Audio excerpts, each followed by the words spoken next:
Yeah, let's just kick this off and we'll get going. Welcome to another edition of Give Me a Break. We're talking about Somali fraud. Is what's happening in Minnesota, and we're going to talk about all sorts of things related to that. There's a lot of you here. I know it's going to get contentious. So, if I ask y'all to stop talking, just stop talking. It's probably housekeeping mainly, or to let somebody else go. So we'll just try to keep it organized as much as we can. We'll go from there. All right, we'll start with Tyler. What are your thoughts on Somali fraud? What's going on with it? And also give us your intro, who you are, where you're at, and all that good jazz. Muted. You're muted. You're muted. all-time boomer stream. Pro streamer right there. Pro streamer.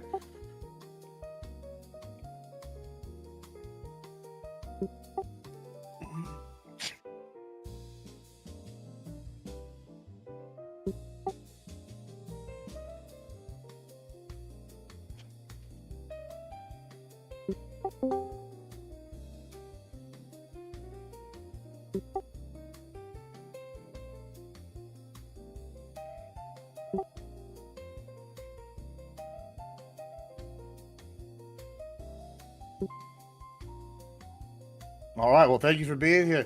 All right, Grid. I'm not sure that we can all fit in here with his ego, but we'll try. Yeah, look, whether or not Walls himself is involved, it's obvious that there was embezzlement, malfeasance, whatever you want to call it, in all of these various endeavors highlight or around the Somali and other groups that were brought into the country as refugees seeking asylum, which most of them, hint, have not actually filed for asylum, and it's been over a year. It's been like 3 years, 5 years, in some cases, which makes them here illegally. That's just what the law says. It's not my opinion. At any rate, over $1 billion in taxpayer dollars has been misdirected, embezzled, whatever you want to call it. I think that's really bad. And I honestly don't think the cousin fuckers will ever actually fit into American society, and I don't know why Democrats want them here. And with that, I'm going to move on. I'm going to let everybody else speak. I don't know if he's talking about Somalia or Alabama, but we'll find out. I'm sure. Cassell, we don't have cousins in Alabama anymore. They gave that up in the 1800s. Did they? Oh, okay. Cassell. Cool. Yeah. Hey, everybody. Thanks for having me again, Gibbs. So yeah, I think the discussion around the whole fraud case, I came into it assuming that fraud is actually happening in Minnesota, whether that's Tim Walz' fault or not, or he's up to this is a separate question, which I just don't think we have enough facts yet in this case to really make a judgment call on that. So I'm interested to just really see what the discussion evolves into later today about it. I think that it's definitely a serious problem, and people have been indicted over it and will be criminally charged for it, which is a good thing. But whether or not that's the state's problem and the state government's problem in this wrongdoing is kind of up for debate. So hopefully we can kind of get to a somewhat reasonable conclusion from this, but I'm not hopeful. I'm not hopeful about it, so we'll see. Has anybody ever told you kind of look like a young Jim Cornette? No, Jim is Cornette that a good thing or bad thing? Yeah, somebody said that in my chat. And I was like, I've been trying to figure out why you look familiar for months now, and now you got to get a tennis racket. That's what you need. Yeah, I have one. I can get it right now. There you go. Yeah. Don't hit anyone with it. In the sweatband.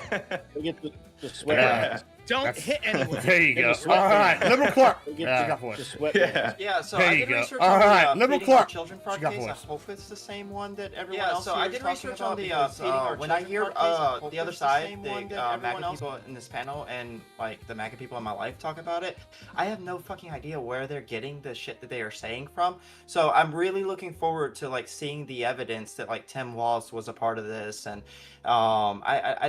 from what I understand, most of these people weren't even migrants. Like they're American citizens. They may have immigrated here back in the 90s. So that's what I came up with when I did research. So unless we were like talking about two different things, I'm really looking forward to seeing what the other side has to say. Okay, fantastic. Mr. Coder. Yeah, I'm Ryan, Radical Coder. Pleased to be here. Happy to be reunited with my close friend, Rob Noerr. As it turns out, I mean, Liberal Cluck and Tyler, Cassell, I think as well, all seem to be right on the money. There was fraud. The people who did the fraud are being charged. There are tons of indictments. There has been several convictions. Fraud is bad. I'm not gonna defend anyone doing fraud, but I mean, there's no evidence that, like they mentioned a lot, there's a lot of rhetoric around Tim Walz, Ilhan Omar. There's just no like reason to believe these people were involved. There's going to be a lot of speculation about that tonight, and so I guess maybe the evidence will be revealed by our friends here on the panel. But I'm suspect of that. What you will hear also from people like Grid, obviously, is a kind of collective punishment, indicting all Somalis and calling them cousin fuckers, and also accusing all these people of being asylees. I have no.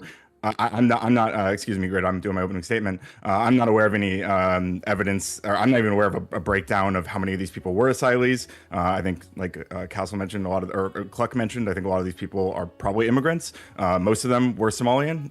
Again, that doesn't mean anything about how we handle other people who are Somali. We don't do collective punishment. That's kind of cringe. So yeah, I'm just interested to see what evidence is provided that anyone who hasn't been indicted is involved, and especially with this Justice Department, which is obviously very trigger happy with indictments. We'll see. All right, Mr. Noerr.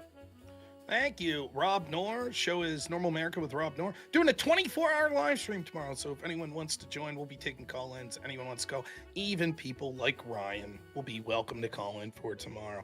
Hey. Yeah, this both Ryans, yeah.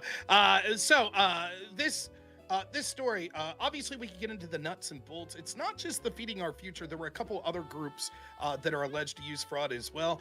The gist of it is this: there's government money that was given. These organizations set up sort of fake things that they were doing to feed families, to people that were diagnosed with disabilities, autism, and things like that. And it turns out that a lot of this was just fake or straight up fraudulent. I believe there's been 72 people indicted. All but 2 of them are Somali in ancestry. And so that's the nuts and bolts if you're watching and you're wondering what we're talking about. We'll get into specifics about who is responsible, whether or not they're responsible in just a culpable way, in a legal way, what the differences of those will be. I think to give a brief summary right now, I have not personally seen evidence that would be worth indicting Tim Walz, Ilhan Omar, or another person that hasn't been mentioned that it seems very shady is Keith Ellison, former head of the DNC, who was the attorney general there, who's on audio actually working with a lot of these people that would later be indicted, talking about how the organizations there in Minnesota were too aggressively going after Somalians in circa 2020. So a lot of questions to be asked by these people. I think that at least there needs to be a criminal look into this. There needs to be an investigation into whether or not the Walz administration and prominent Democrats there either collaborated, because we know that they were involved in getting money in the form of donations, etc., or that they were the people that whistleblowers have came out and said about Walz, for example, that there were things that they wanted to look into, and basically Tim Walz rebuked them. So I think those things are worth looking into. What I will say is, without being too crude, although I don't mind it at all, I enjoy Grid's crudeness, if I'm quite honest. I think what we see here is 2 things. One, anytime we have mass government spending and these huge policies, they're going to be rife with fraud. I almost look at the Somalians in this case and say, I sympathize with them in this case. They're probably shocked that anyone would ever be indicted for any of this. They're like, how the hell's Nancy Pelosi get away with this shit, but we don't? Maybe a little racism on the part of the Democrats throwing the Somalians under the bus, while the traditional white elitist Democrats are allowed to get away with fraud of these sorts all the time. I don't know. The second thing is, it's just fundamentally true that we need to stop importing people from cultures that don't jive with us. And this story helps prove that. We have an entire community and remake what Minnesota looked like in a way that's very detrimental to our country. And right out of the gate, we could see that one of the things we see in addition to the cultural changes is mass abuse of our generous systems. So stop importing these people, send them back.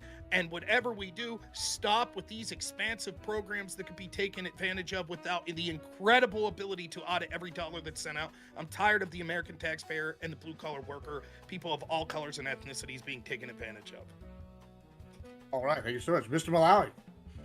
Yeah, thanks. Ryan Mullally. I run a little show called Natural Law, and of course, am the other half of the hit show Law and Order twice a month. So check that out sometime. Also, the good Ryan. The evil Ryan's made an appearance, but you can't trust him.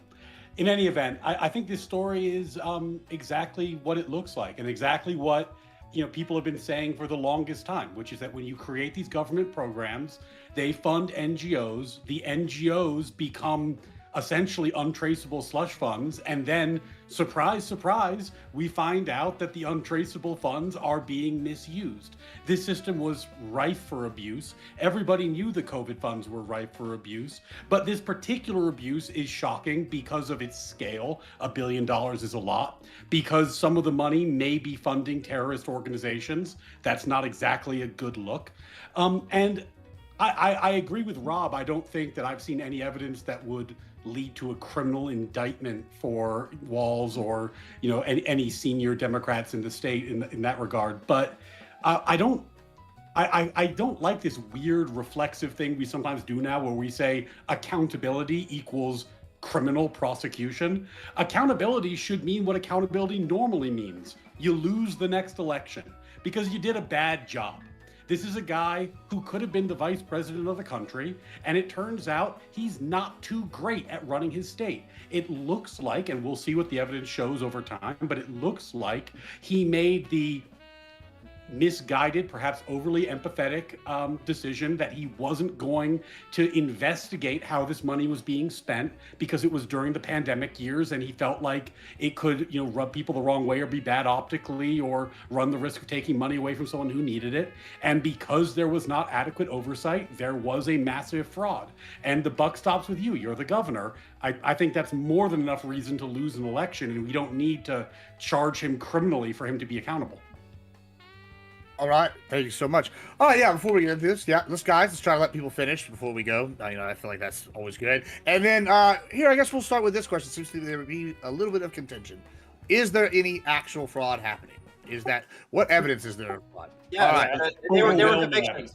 I don't think anybody All here is denying the fraud happened. All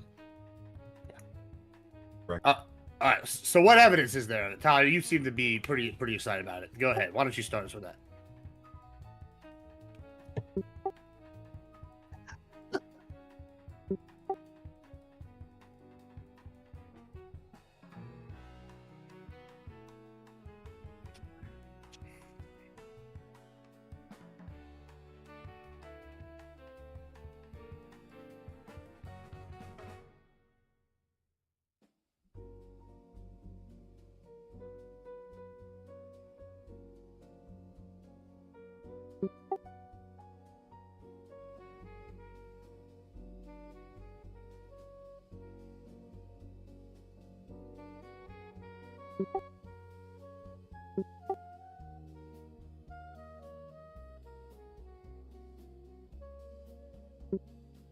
My question to you just would to be, make this easy, there's been 50 plus convictions. So it's not like this is like is there fraud scenario. There's been many people who are in jail right now because of the fraud. So there's no question there was a ton of fraud. Well, they're like 72. Yeah, I agree. And also the investigations and the indictments and all this stuff has been going on since like 2021. Like this was when they really started investigating all this stuff. 2020, excuse me. Yeah. So it's that's when the DOE starting to tightening its regulations around feeding our future. I guess the question is how widespread it is, I guess. And then here's the second thing. So what should be done? There seems to be some consistency. I've even heard denaturalizing people. How far should we go with getting rid of? Well, hold on. I want to go back to something that Tyler said. Can we do that real quick? Sure, go ahead. But figure that answer Tyler, the other thing as well. So you said that there's been multiple allegations of Tim Walz just ignoring, and I've heard you didn't say this, but I've heard that he was punishing people for whistleblowing. Is that something you agree with? Is that something that you've heard too? Okay, and besides that one Twitter account, do you know of anyone else that has alleged that?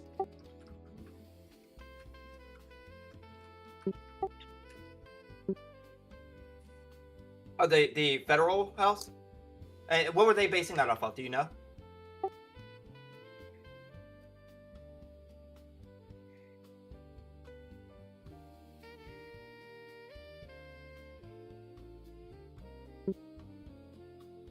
Oh, but so that's different than punishing whistleblowers and ignoring allegations. Yeah, that's very different. That's just him supporting. That's just him supporting feeding our future, and this could be at a time where he doesn't even. Well, that's a quid pro quo. But no, it's not. Yeah.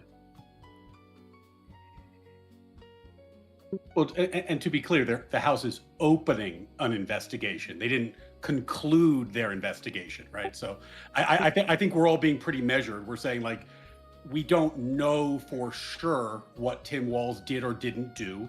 At present, there is not evidence worthy of an indictment. That could, of course, change because this is getting a lot of attention and new facts could come out in the future. But I don't think, hopefully that's not controversial. And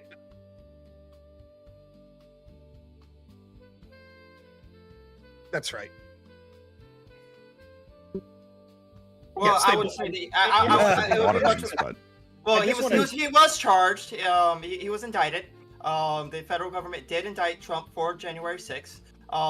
But they. What was that? President. Where was that indictment for January? But anyway, why are we doing whataboutism already? We're supposed to be ones whataboutism. Because you're making shit up. Well, no, I'm not making shit. I'm not making shit up. I asked a question. That's the only thing I've done so far.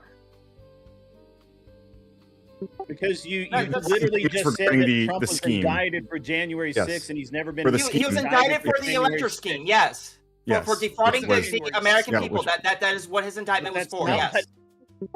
All right. Pause. Let's go to Rob. Let's go to Rob. Get us off January 6th to the So, love of God. okay, Go just ahead. a little more, just a little more clarity. First, I second what Ryan said in his opening statement. Not everything that is bad rises to the level of criminality. There could be things that are bad enough that we say we don't want you anywhere near that. For example, you could just be grossly incompetent and allow mass embezzlement, and that's still worthy of impugning you and worthy of investigating, particularly when some of the people that were criminal were donating to you, and there are allegations from whistleblowers saying, look, we warned this guy. To be clear, though, there's not evidence enough to indict right now, and in fact, unless there's been an update on this, according to the official House Oversight Committee's website, Tim Walz and Keith Ellison, they've requested testimony and a bunch of documents from them, and they have until December 17th to respond. So this is literally just the opening stages of investigating. And so obviously at the beginning of an investigation, you're very likely to not have evidence to rise to the level of conviction, but there's certainly a lot of smoke here. And as commentators, I think Tyler makes a good point that, and even me, I would be willing to criticize Trump or Republicans if it looks like there's smoke to say, look, I can't prove criminality, but my goodness, this looks really bad. This warrants an investigation. And that's the point where I think most of us on the right are on this panel right now. It looks really bad with Tim Walz. Will it ever rise to the level of criminality? We'll see. But this certainly happened under his watch. There were warning signs available, and Tim Walz did nothing, and in fact benefited from the very groups that were engaged in You say- the fraud. It's not true that He Tim did Walz nothing. did nothing, though. What did Yeah, he it's do? not It's not true. true. What did he I'm do? sorry, what? He Yeah, he helped get One the of you FBI at a involved in time. this. Yeah, let's go to Coda. Coda, go ahead.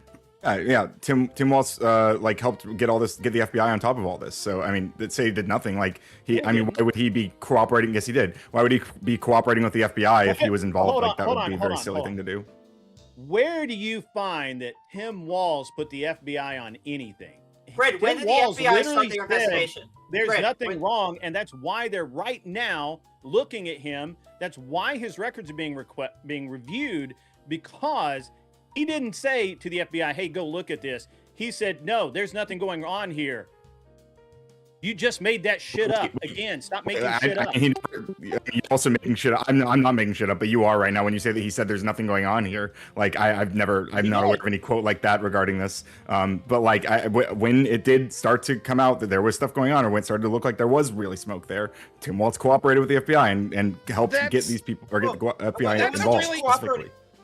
It wasn't just cooperating. Not just with the cooperate, like he was giving them information, right?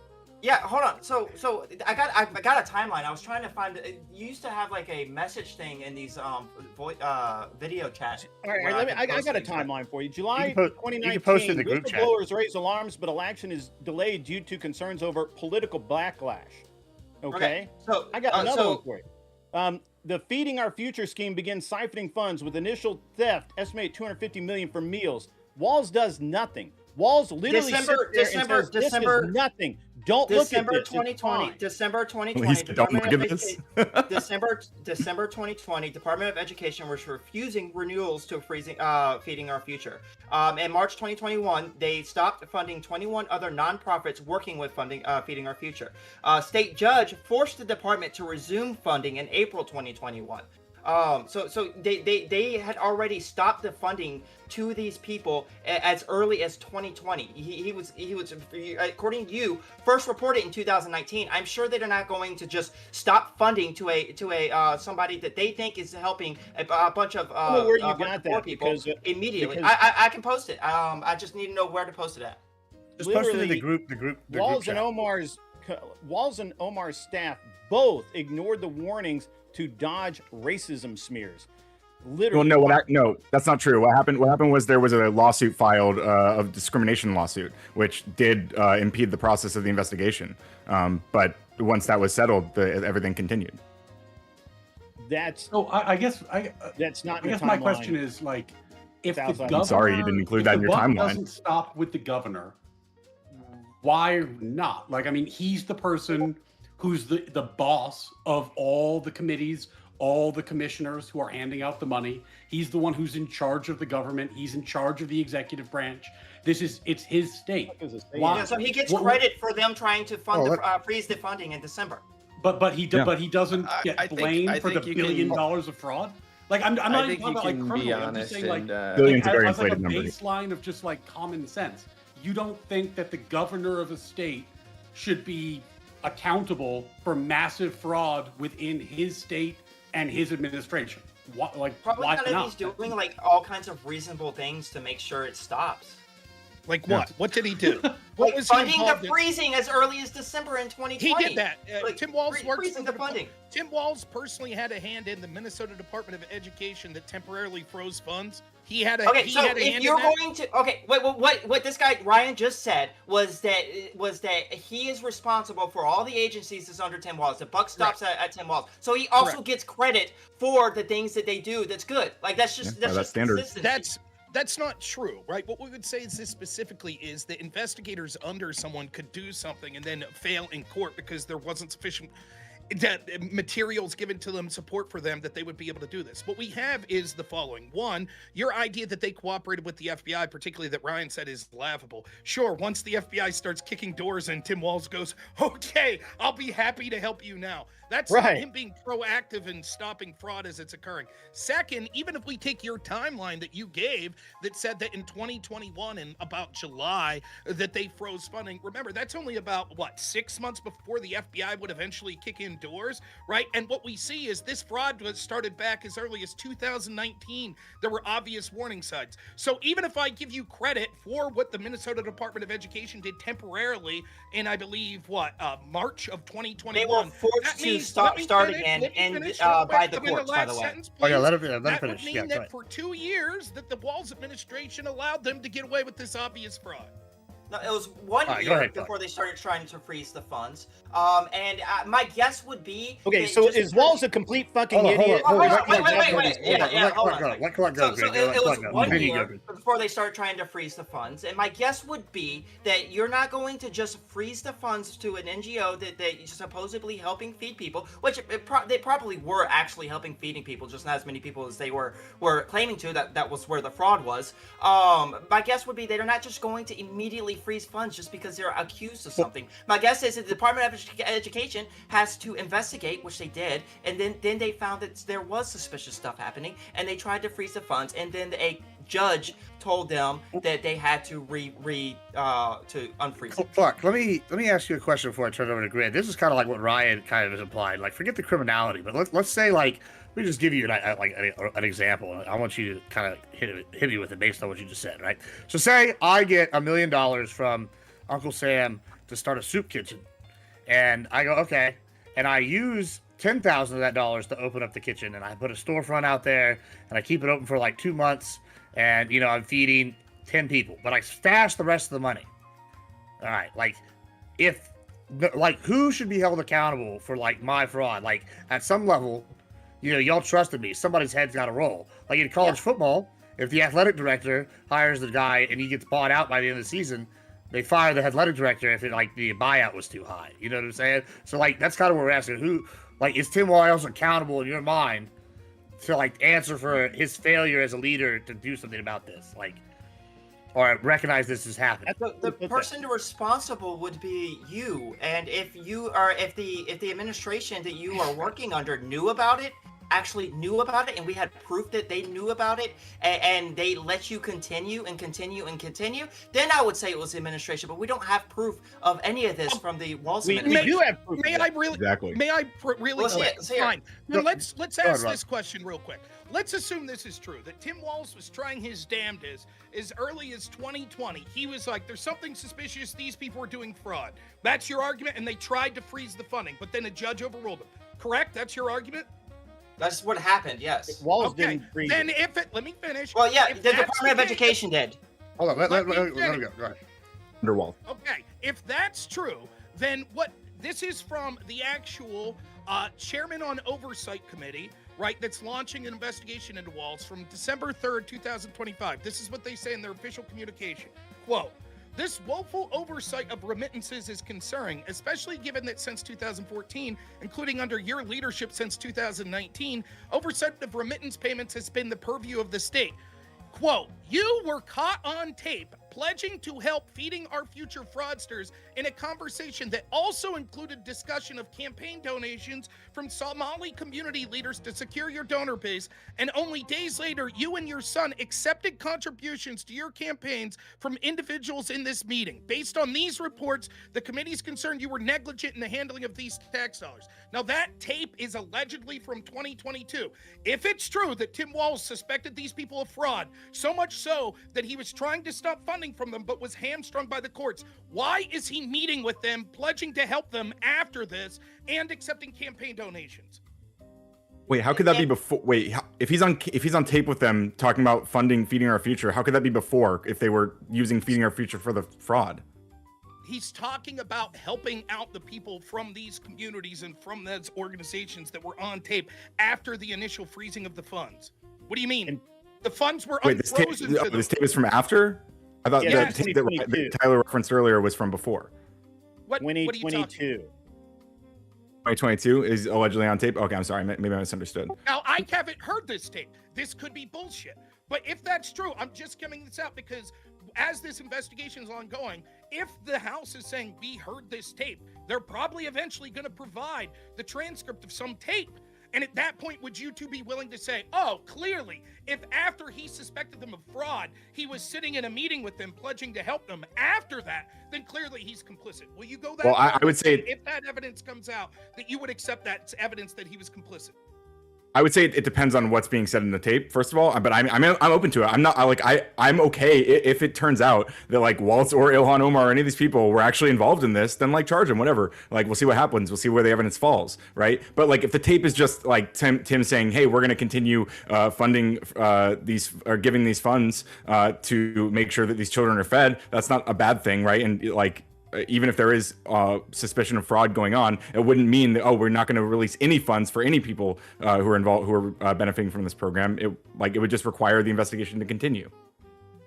I think Yeah, that we it- can see it. Oh, go ahead. I'll shut up.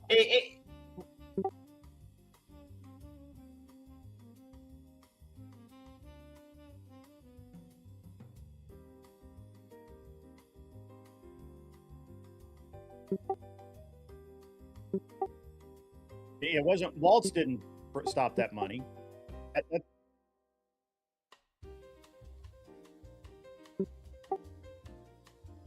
Yes. Yeah. And just like one more just point of clarification because of things that were said earlier.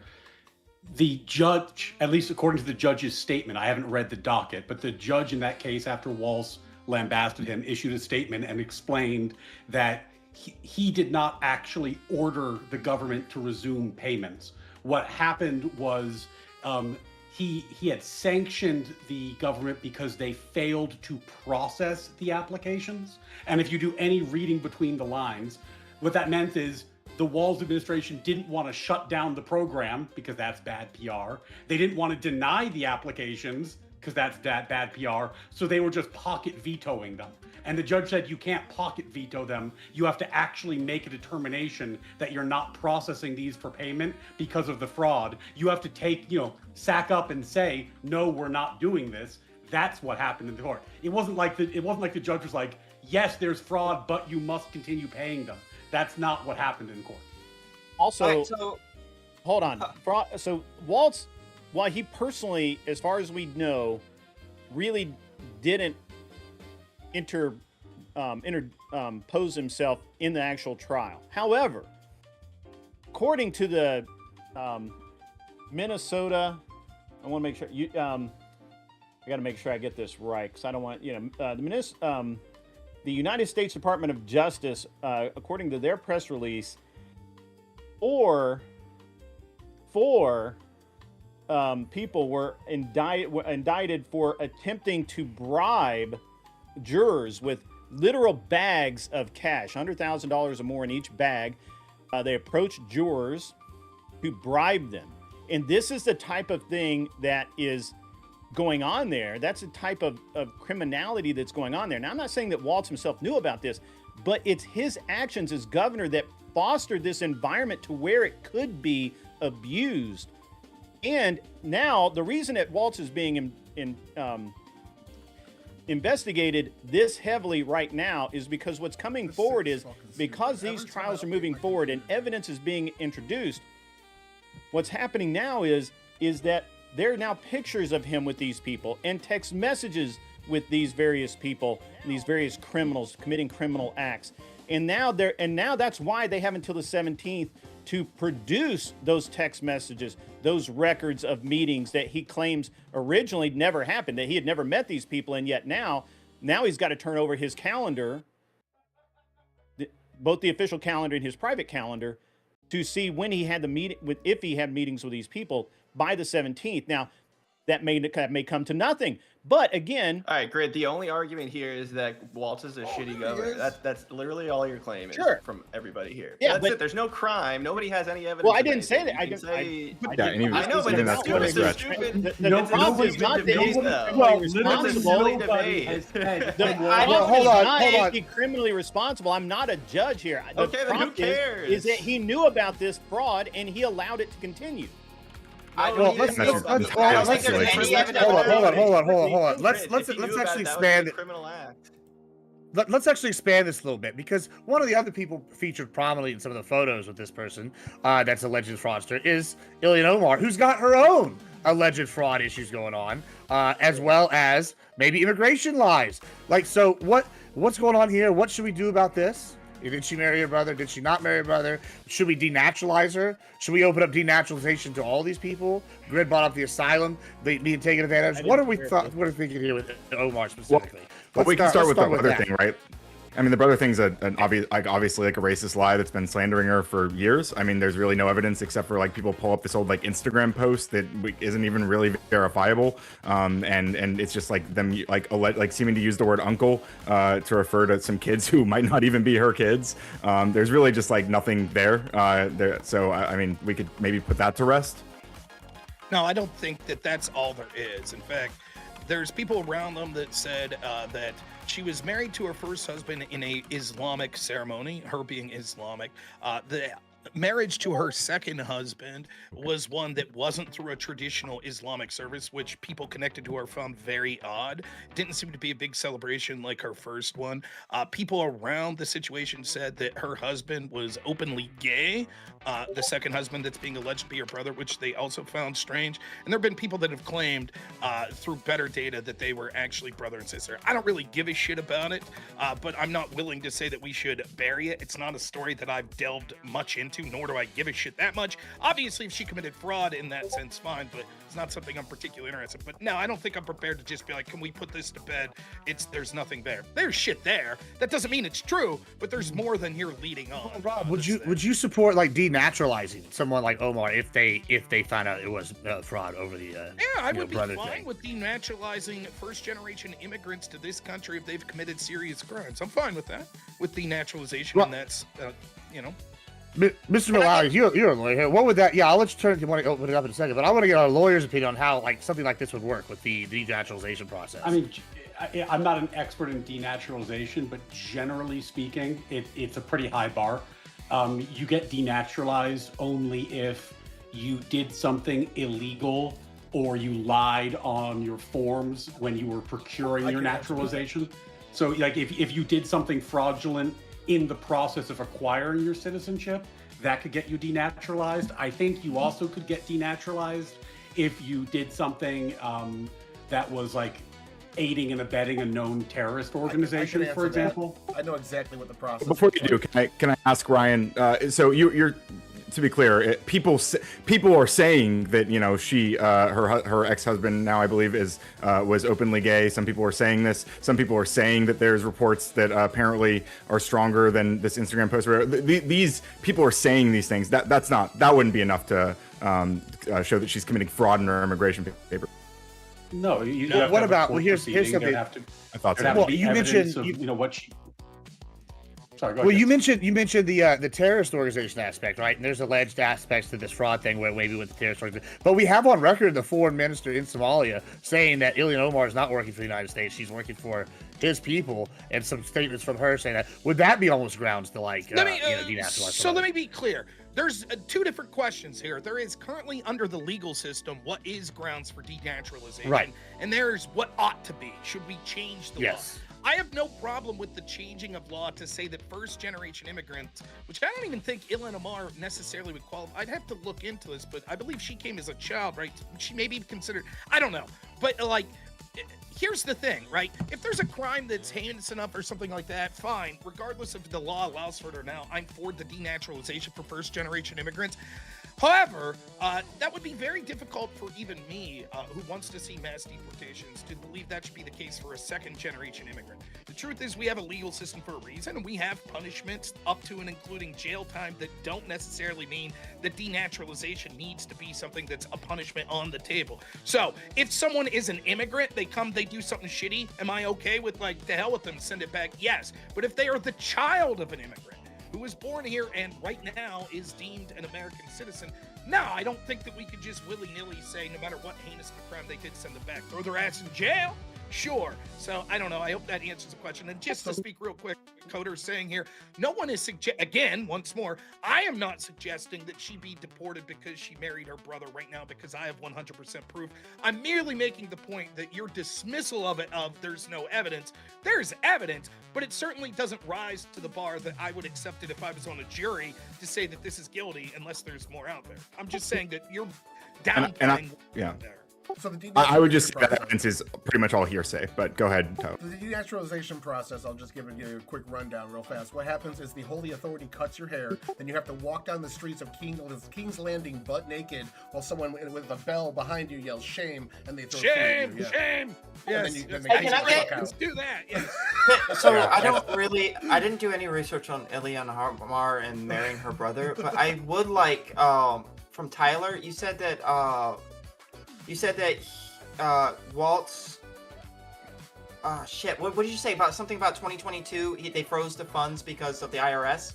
Could you send that to me so I can read it? And Noerr, could you send me the where you got the information on the tape of Walt's saying I'm going to help funding our future or feeding our future? I know Rob's is oversight. I can send you that. Mine's the oversight, so it's from the December 3rd, 2025 House 3rd. Oversight letter. I could put it up. I can, but then I got to close my window so the audience. No, I can find it probably. I'm sure. Well, no one said anything. That. Real quick. No one said anything in our little Discord window that they would be upset if it pops up my screen, right? Because for me to close my window, that's gonna pop up and all that good shit. You guys don't mind that? We didn't have any pictures of me naked smoking crack, actually. Yes, I don't think that was going on. So, all right. But if you can't find that, let me know. But I also have another insight. Go ahead. Yeah, so Grid, you brought up the you don't like the asylum system here. It seems like there's a lot of fraud going on with this group of people. What would you prescribe to this situation? Do you want to kick everybody out that's a Somalian? Well, I just think that if they're going to come here, they should follow the law. And what we actually, these investigations are showing is that they came here as an asylum seeker, and the law is really clear that they have a 1 year to file for asylum. If they don't do that, then they're here illegally. And apparently there's a large percentage of these Somalis who have been given extensions, which by the way don't legally exist. That's not in the code. But they've been given these extensions so that they have not yet actually filed for asylum. But to be clear, you're not referring to Somalians who are not involved in this fraud case. You're just extending to. I don't know. I mean, talking about immigration. I'm just looking at the percentage of Somalis. I mean, I don't know how many of them are involved in the fraud.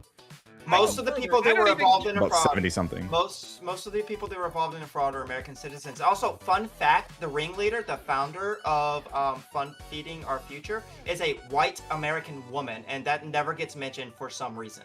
No, that's not true. In fact, they named the case after her. It's Amy Bach. I specifically said.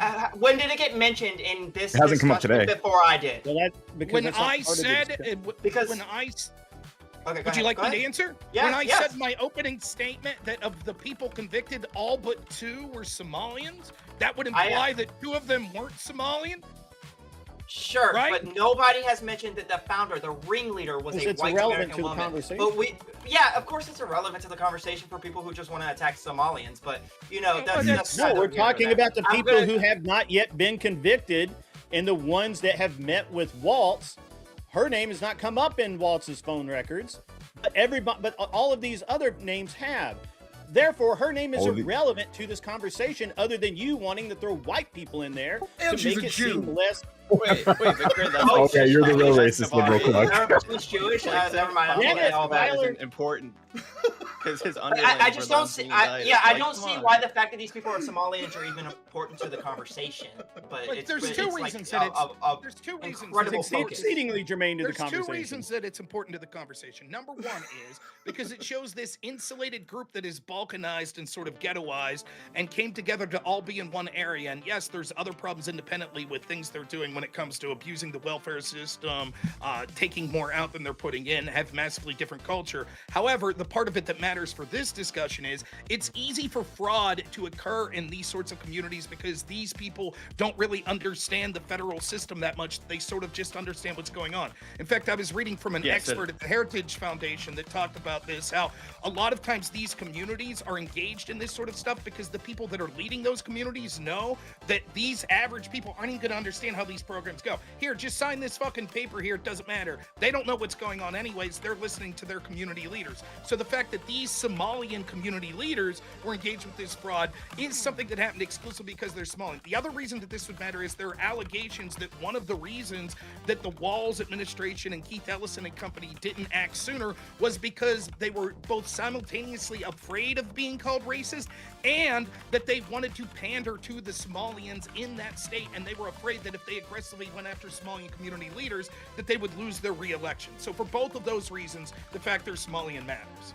And we can So can the point one Just that for you clarification, made- just to clarify something for my own sake, is this separate from the autism thing? The autism. So there's 3 different corruption? organizations that were involved, I believe, and one of them was involving That's what I autistic thought. children. And like Rob said, I will agree with him here. Like there were people who were being victimized, right? People being taken advantage of, who had like autistic children, and these people, you know, they claimed to be helping them, and they were using their name to enrich themselves. And those people are facing charges and being convicted. So the system seems to be working as like appropriately.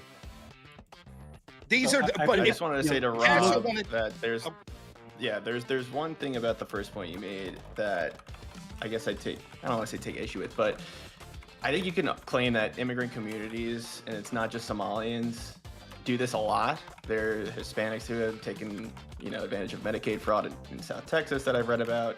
Ukrainians, Russians in New York who do the same thing. They get, they commit fraud all the time. I think the reason why this whole Somalian debate is more interesting is because Trump has gone after them specifically, and you haven't heard about other communities that are more pro-Trump being talked about in this way that have committed fraud in the past before. Which so I one think of that's these where massive? No, I'll accept this if you can tell me which mass migrant community is more pro-Trump.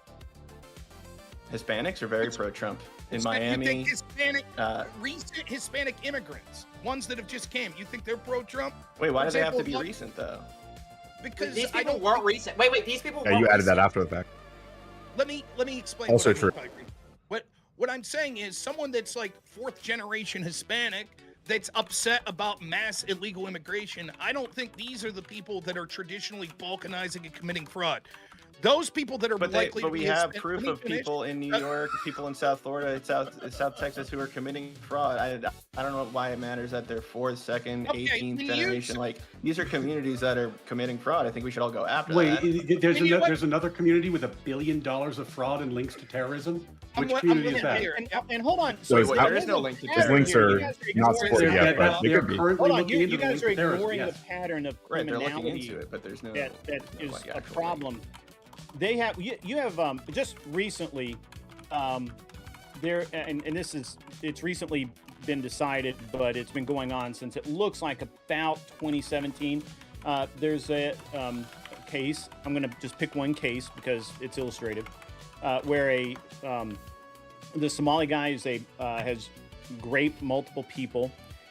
He was let go with time served because his religious leader wrote a letter to the judge that he just didn't understand American customs and hadn't acclimated yet, and he just didn't understand that it was wrong to harm these women.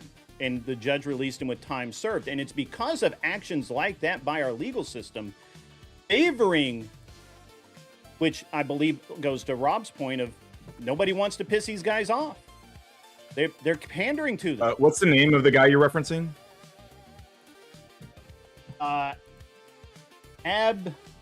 Abdemahat Billy Muhammad, 28, was charged by complaint. And this is coming from the Office of Public Affairs, U.S. Department of Justice. So Were what you you're charged or saying, convicted? And- Grid, Big, Yeah, you're saying He's been charged federally a small group of people with like minds in the United States banded together for political power and got some political sway. You're telling me the system's working as it should, right? Also, I want to go back to what Cassell said here for a minute, right? When I take what you and it seemed that you agreed with Radical Code there somewhat that talked about immigrant communities being taken advantage of. Can you explain how that works real quick? Either of you want to explain how that works? Like, what is it uniquely about immigrant communities that allow people to take advantage of? Give me some of the characteristics that would allow. Oh, Well, I mean, one I thing don't know could- if I said. Go for it. Yeah, I mean, one thing could be limited English, for example. Now, do you think the people that have limited English that are Hispanic are Trump voters? A surprising amount, probably, yeah. what's that? But I No, mean, I I think don't that know I the think numbers that off the top of my head. when we talk about naturalized Hispanic citizens that tended to sadly go fun for over Trump, here. I'm I laughing think my what you'll ass see is a off. lot of those people are people that are more relatively interested in calm for the assimilating. dunks. Particularly, we're going to see the groups that are rife with taking government money and like money that's coming through these NGOs. Probably these groups that are engaged in this fraud, even if they're Hispanic or any other ethnicity, probably aren't the biggest Trump supporters. Right? Because the mere I mean, what's fact your that Trump's any someone numbers that's on this, or trying are to you shut just Alexa. riffing? well, I think that it You a makes stupid sense hoe. intuitively. One, if the So you're reason riffing. that they're being, I mean, again, we know the old game. So much of dealing with liberals is them pretending to not know things, thus making discourse impossible. Is anyone here, other than Radical Coder, going to reasonably disagree that if you are an NGO that's engaged in fraud, that's reliant on mass amounts of government money being sent your way for these programs, that you would be more likely en masse to support the guy who's promising to stop the funding to the NGOs?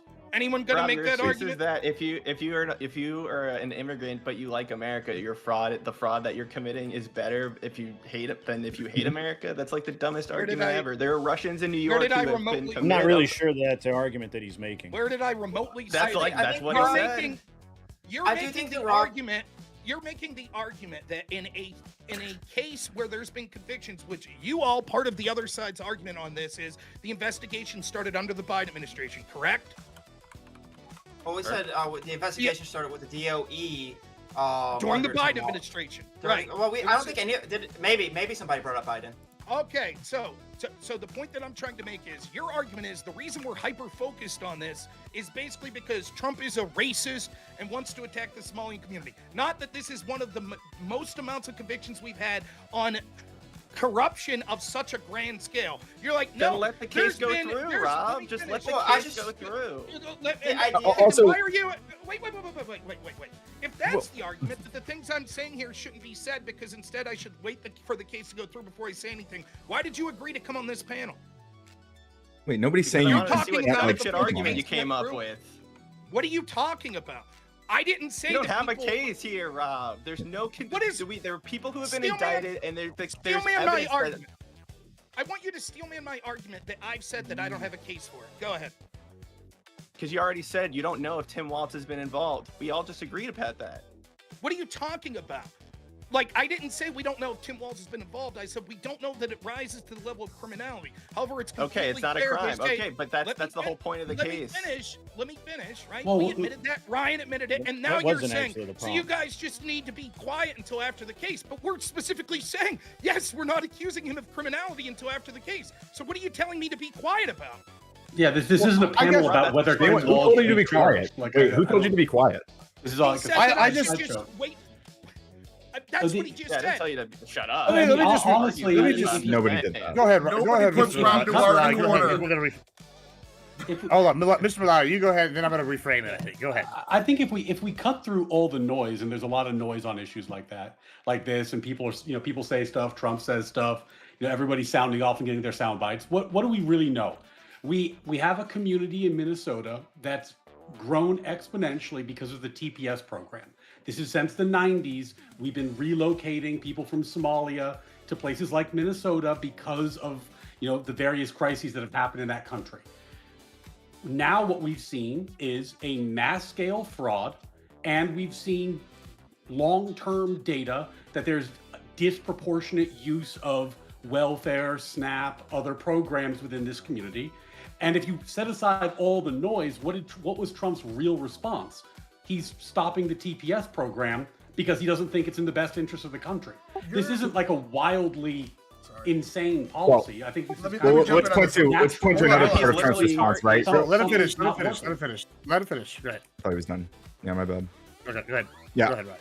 So I just want to point to another part of Trump's response to all this, which is to talk about Ilhan Omar alleging, again, with as much evidence as Rob has here, alleging that she married her brother, talking about how her turban and Why then are you having his bringing crowd. that up?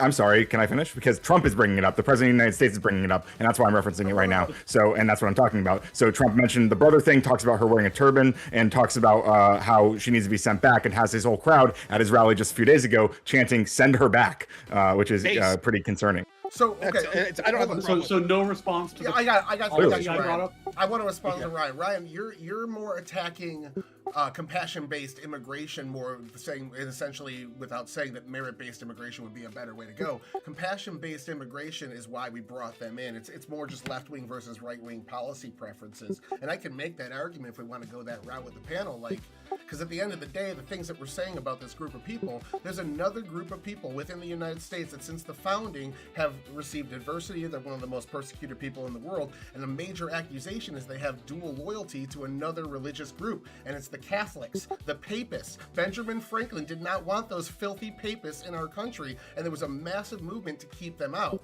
because of these giant monolithic arguments that we're making. I think that we need to do compassionate-based immigration, at least to some degree, because a lot of these Somalis are victims, even if they are on welfare slightly more often. I also And just again, don't if- think that I just don't Go think ahead. that being Somali just makes you more prone to committing fraud. I don't see the evidence. It's just like this one case. Most of them are from Somali descent. Well, But you they've also don't been see in the America evidence for- because that was Cluck. you don't see the evidence because that wasn't the argument. The argument was that this fraud has shed a light on this community, and that the data from this community shows a wildly disproportionate drain on state resources, on government funds, on enrollment in welfare programs, enrollment in SNAP programs, etc. And the question that begs is it in the United States' best interest to continue programs that incentivizes the immigration of Somalis into the country going forward? President Trump's answer was no. We should stop doing that, at least in part, while we figure out what's going on and what's not working. Right, because You're the right. people It's not that, like, receiving, hold on, that's- the people hold on, that's- receiving the inherently welfare, criminal, the people that's not receiving the point. welfare The weren't the point is ones that committing the this fraud. program The people doesn't seem to receiving be the working welfare out that weren't the well. ones committing the fraud. But the But you're people receiving hold conflating on, issues. committing You're the fraud. conflating Hold on. issues. If I I ahead, think that Rob. was I think that was a direct response to what he said. No, what Ryan is saying is this. There's all sorts of questions about this community, right? There is the fact that there's massive cultural differences where we have like imams with calls to prayers on the streets. The demographics have changed rapidly, right? Now these people are getting political power in the area and they've all but taken over certain areas of Minnesota. Not only is their culture massively different, which I don't give a shit, you can call me racist, I don't want to see Islamic culture dominate places of the United States. I don't like it. I think our culture is better, so that's something that we're right to raise our eyebrows. Just like Tyler points out, it's something during the election of JFK that people said, is there a concern that you have priorities to other countries first? And we certainly see people in the Somalian community in Minnesota, including allegations of people like Ilan Omar and others that have seemed to suggest that they heavily concerned about what's going on in Somalia as a first priority. We have no problem with lefties, and I agree with them many times, saying, wait a minute, is this person have dual loyalty if they're Jewish and they're talking about Israel and the need to benefit Israel? Lefties have no problem saying, yes, that's right, that's fair game. Same question here. So in these questions that Ryan points out where we have that Somalia has high crime rates. There's all sorts of problems with like issues with assaults on women and things like that. There are low IQ rates that mean that people aren't capable of being productive in higher level jobs. High unemployment in Somalia. All of these things. Then we mass import these people that are so culturally different than us. And now we find out after being called racist for years and years that yes, our gut feeling was correct. They have balkanized. No, I They are don't. not- That's the let me thing I finish. disagree with. Let I me don't finish. think. I don't. Let me Well, finish. you've gone on so long about That's 80 different fine. things. That's Like- fine. I'll finish because you keep conflating the issues. So we see that actually these people, unlike we were told we were racist for noticing, are using welfare far more than average Americans. On top of all of this, now we see this criminality that's occurring in the Somalian community, and people like you that I assume you hate white people and hate U.S. citizens are like, Oh yeah, Oh hey my white God, people, he's hate them such a so big much. Fuck we U.S. shouldn't citizens. talk about this. We Let shouldn't me talk more about points. this Go ahead, Rob. because it's racist to talk about Somalians in any way that's negative. Okay, no. Here's the thing. Nothing you said is inherent to being Somalian. The crime that we are saying that we are saying is real that isn't inherent to Somalia. Them being Somalian doesn't make them want more more Ali. likely to commit those crimes. It was a white woman, American, that ring-led all of this. I don't Was there anything know about how that to woman make being this- white I don't know. that made her more likely to be a Hold on. racist? Punishment. He wants to do collective punishment. Just say it, Rob. I'm willing All right, hold on. Shut up. Let me finish the point, kids. I'm willing to shut up. Yeah, make a few more points. If you can tell me one time that me or Ryan or Tyler, and I don't think Grid said this either, have said being Somalian makes you more likely to commit fraud like this. Go ahead and show us. That's where definitely someone what you're heavily incredibly. If you didn't say it straight out, you're heavily insinuating it right about- now. No. Because that Oh, entire oh, thing oh, you just did. no, bullshit. You're making You also shit just up. made a lot of shitty claims So about why does them Somalia. being Somalian matter about this fraud case? Why does them being Somalian matter at all? Okay, all right. Well, I'm gonna rephrase that. I'm gonna go to Cassell. Hold on. They want them I'm gonna here. go to Cassell. I'm gonna go to Cassell next. I think that but I do want to say I think it matters because one, it's a lot of Somalis. Two, it's all the things that Rob just said. Where It's it's like all 80 these out of different hundreds things. of thousands. Sure. And then you keep bringing up the welfare, right? These are Somali welfare programs going to Somalians, right? But that's who it's supposed to be helping. Well, here's the negative. If we're having to take taxpayer dollars and give it to another group of people because they can't provide for themselves, is that like a quality that's like good or bad? Like that's not a good You thing. think that And Somalians that's are kind the of what the only argument ones is. that are on welfare? We take taxpayer dollars and give But it if to they- everyone. That's including not- Somalians. yeah, but that's- Cluck. 81% of We're gonna go- Somalis hold in on. Minnesota are on welfare. That's the point. 81%. Can I simplify this a little?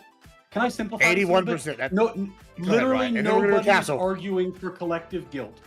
What the point I made is that this fraud shed light on an ongoing problem, which includes overly high, disproportionate use of government services within a community, and Trump's actual policy response, not his rhetoric, not what he said at a rally, not what he said online, but his actual policy response was to say, if that's the case, why do we have a special program that is designed and in fact has been mass importing people from Somalia since the 90s. If it is leading to this result, that might not be worth doing. That does not mean that they can't apply for asylum. That does not mean that they have like some inability to access the country compared to any other nation. It means that the special program that gave special benefits to this country in particular is going to be curtailed because it's not in the best interest of the country. And that doesn't seem like a crazy thing to do. If the basis for that is I like that. I like that. But so Go even again. if Hold we- on. Hold on. even if Hold we on. say- Wait. Cassell, go ahead. Cassell, he's been waiting. Go ahead. Cassell. Thanks, guys. Yeah. So I just wanted to say one thing to Ryan too, is that I think the one good point you did make up was that the amount of fraud in this case was $1 billion. That's the most fraud I think that you can point to from an immigrant group that really raises eyebrows. And it's valid to say that, you know, we don't have any instance of any other immigrant group raising to that level. Where I took issue with that point, and then I think also to Rob's point, was that it's clearly targeted, and at least from the rhetoric from some of the people on this panel, that people feel like Somalians need to be addressed in terms of whether they should be allowed to stay in the United States or not. Now, in Florida, and I mentioned this before, there are large parts of Miami that are 80% Cuban, Venezuelan. Somalians make up 1% of the population in Minnesota. They're about 10%, or not even 10% in Minneapolis. So they're a very small part of the state itself. And I think there are other parts of the country, and there are other large cities, whether it's New York, Miami, Dallas, wherever you name it, where there are larger parts of the immigrant community that actually take over these cities. There's no Islamification of a majority white state and city right now going on either, but there's no issue with them because they're either Catholic, they're people that support Trump. And that's why my point earlier is like, there's fraud going on here too. There's welfare fraud going on, Medicaid fraud, healthcare insurance fraud. So there are things that are going on that I don't think are being addressed, either because it's certain demographics that we don't take issue with because of this color of their skin, their religion, whatever it is. And I think that's a big reason why Trump is targeting them more than others. That's my only point. Would it make you feel better if I told you that, like, if we had a special program that let people from my home country of Ireland into the nation, and it turns out that what the Irish were by and large doing with that special program, we do that with Cubans with that and special program. Venezuelans. Let me finish the point. You were just talking. What they were doing with that special program was by and large taking advantage of the welfare system and being linked to $1 billion fraud, that I would think shutting down the special program that gives the country special benefits that no other country receives might be a reasonable response to that. But shutting down the program is fine. But then you're talking about taking the Somalians themselves and kicking them out. No. Or denaturalizing them. Feeding our future was not a special program just for Somalians. Wait, no. Liberal Cluck, you have no idea what you're talking about. I can get off this point if we're going to agree to this. I just looked it We up. all agree that shutting down the TPS program for immigration that was bringing in people from Somalia is a reasonable thing for Trump to do. That's what Cassell suggested. Nobody all agrees. We're all on board with that. Oh, wait. I thought you were talking I disagree about with it, but yeah, it's well within its power. Yeah, I don't think anybody on our side agreed with that. Wait, yeah, right. disagree I with wasn't it. agreeing Well, to he the just said TPS it, so that's why program. I'm trying to clarify. No. I thought you were talking about the food bank that was committing fraud. I was like, yeah, you can shut that down. I think the TPS program, that's a different thing. But to your point about the TPS program, again, there are other people in this country, talk about Venezuelans, who have special programs, and they're sending remittance back to their country, or they have special programs where they're committing fraud too, and that's not looked into the same way. That's all. So there's a double My standard. guy, we're in an escalating armed conflict with Venezuela, and we're deporting bringing them people in. under the Alien Enemies Act.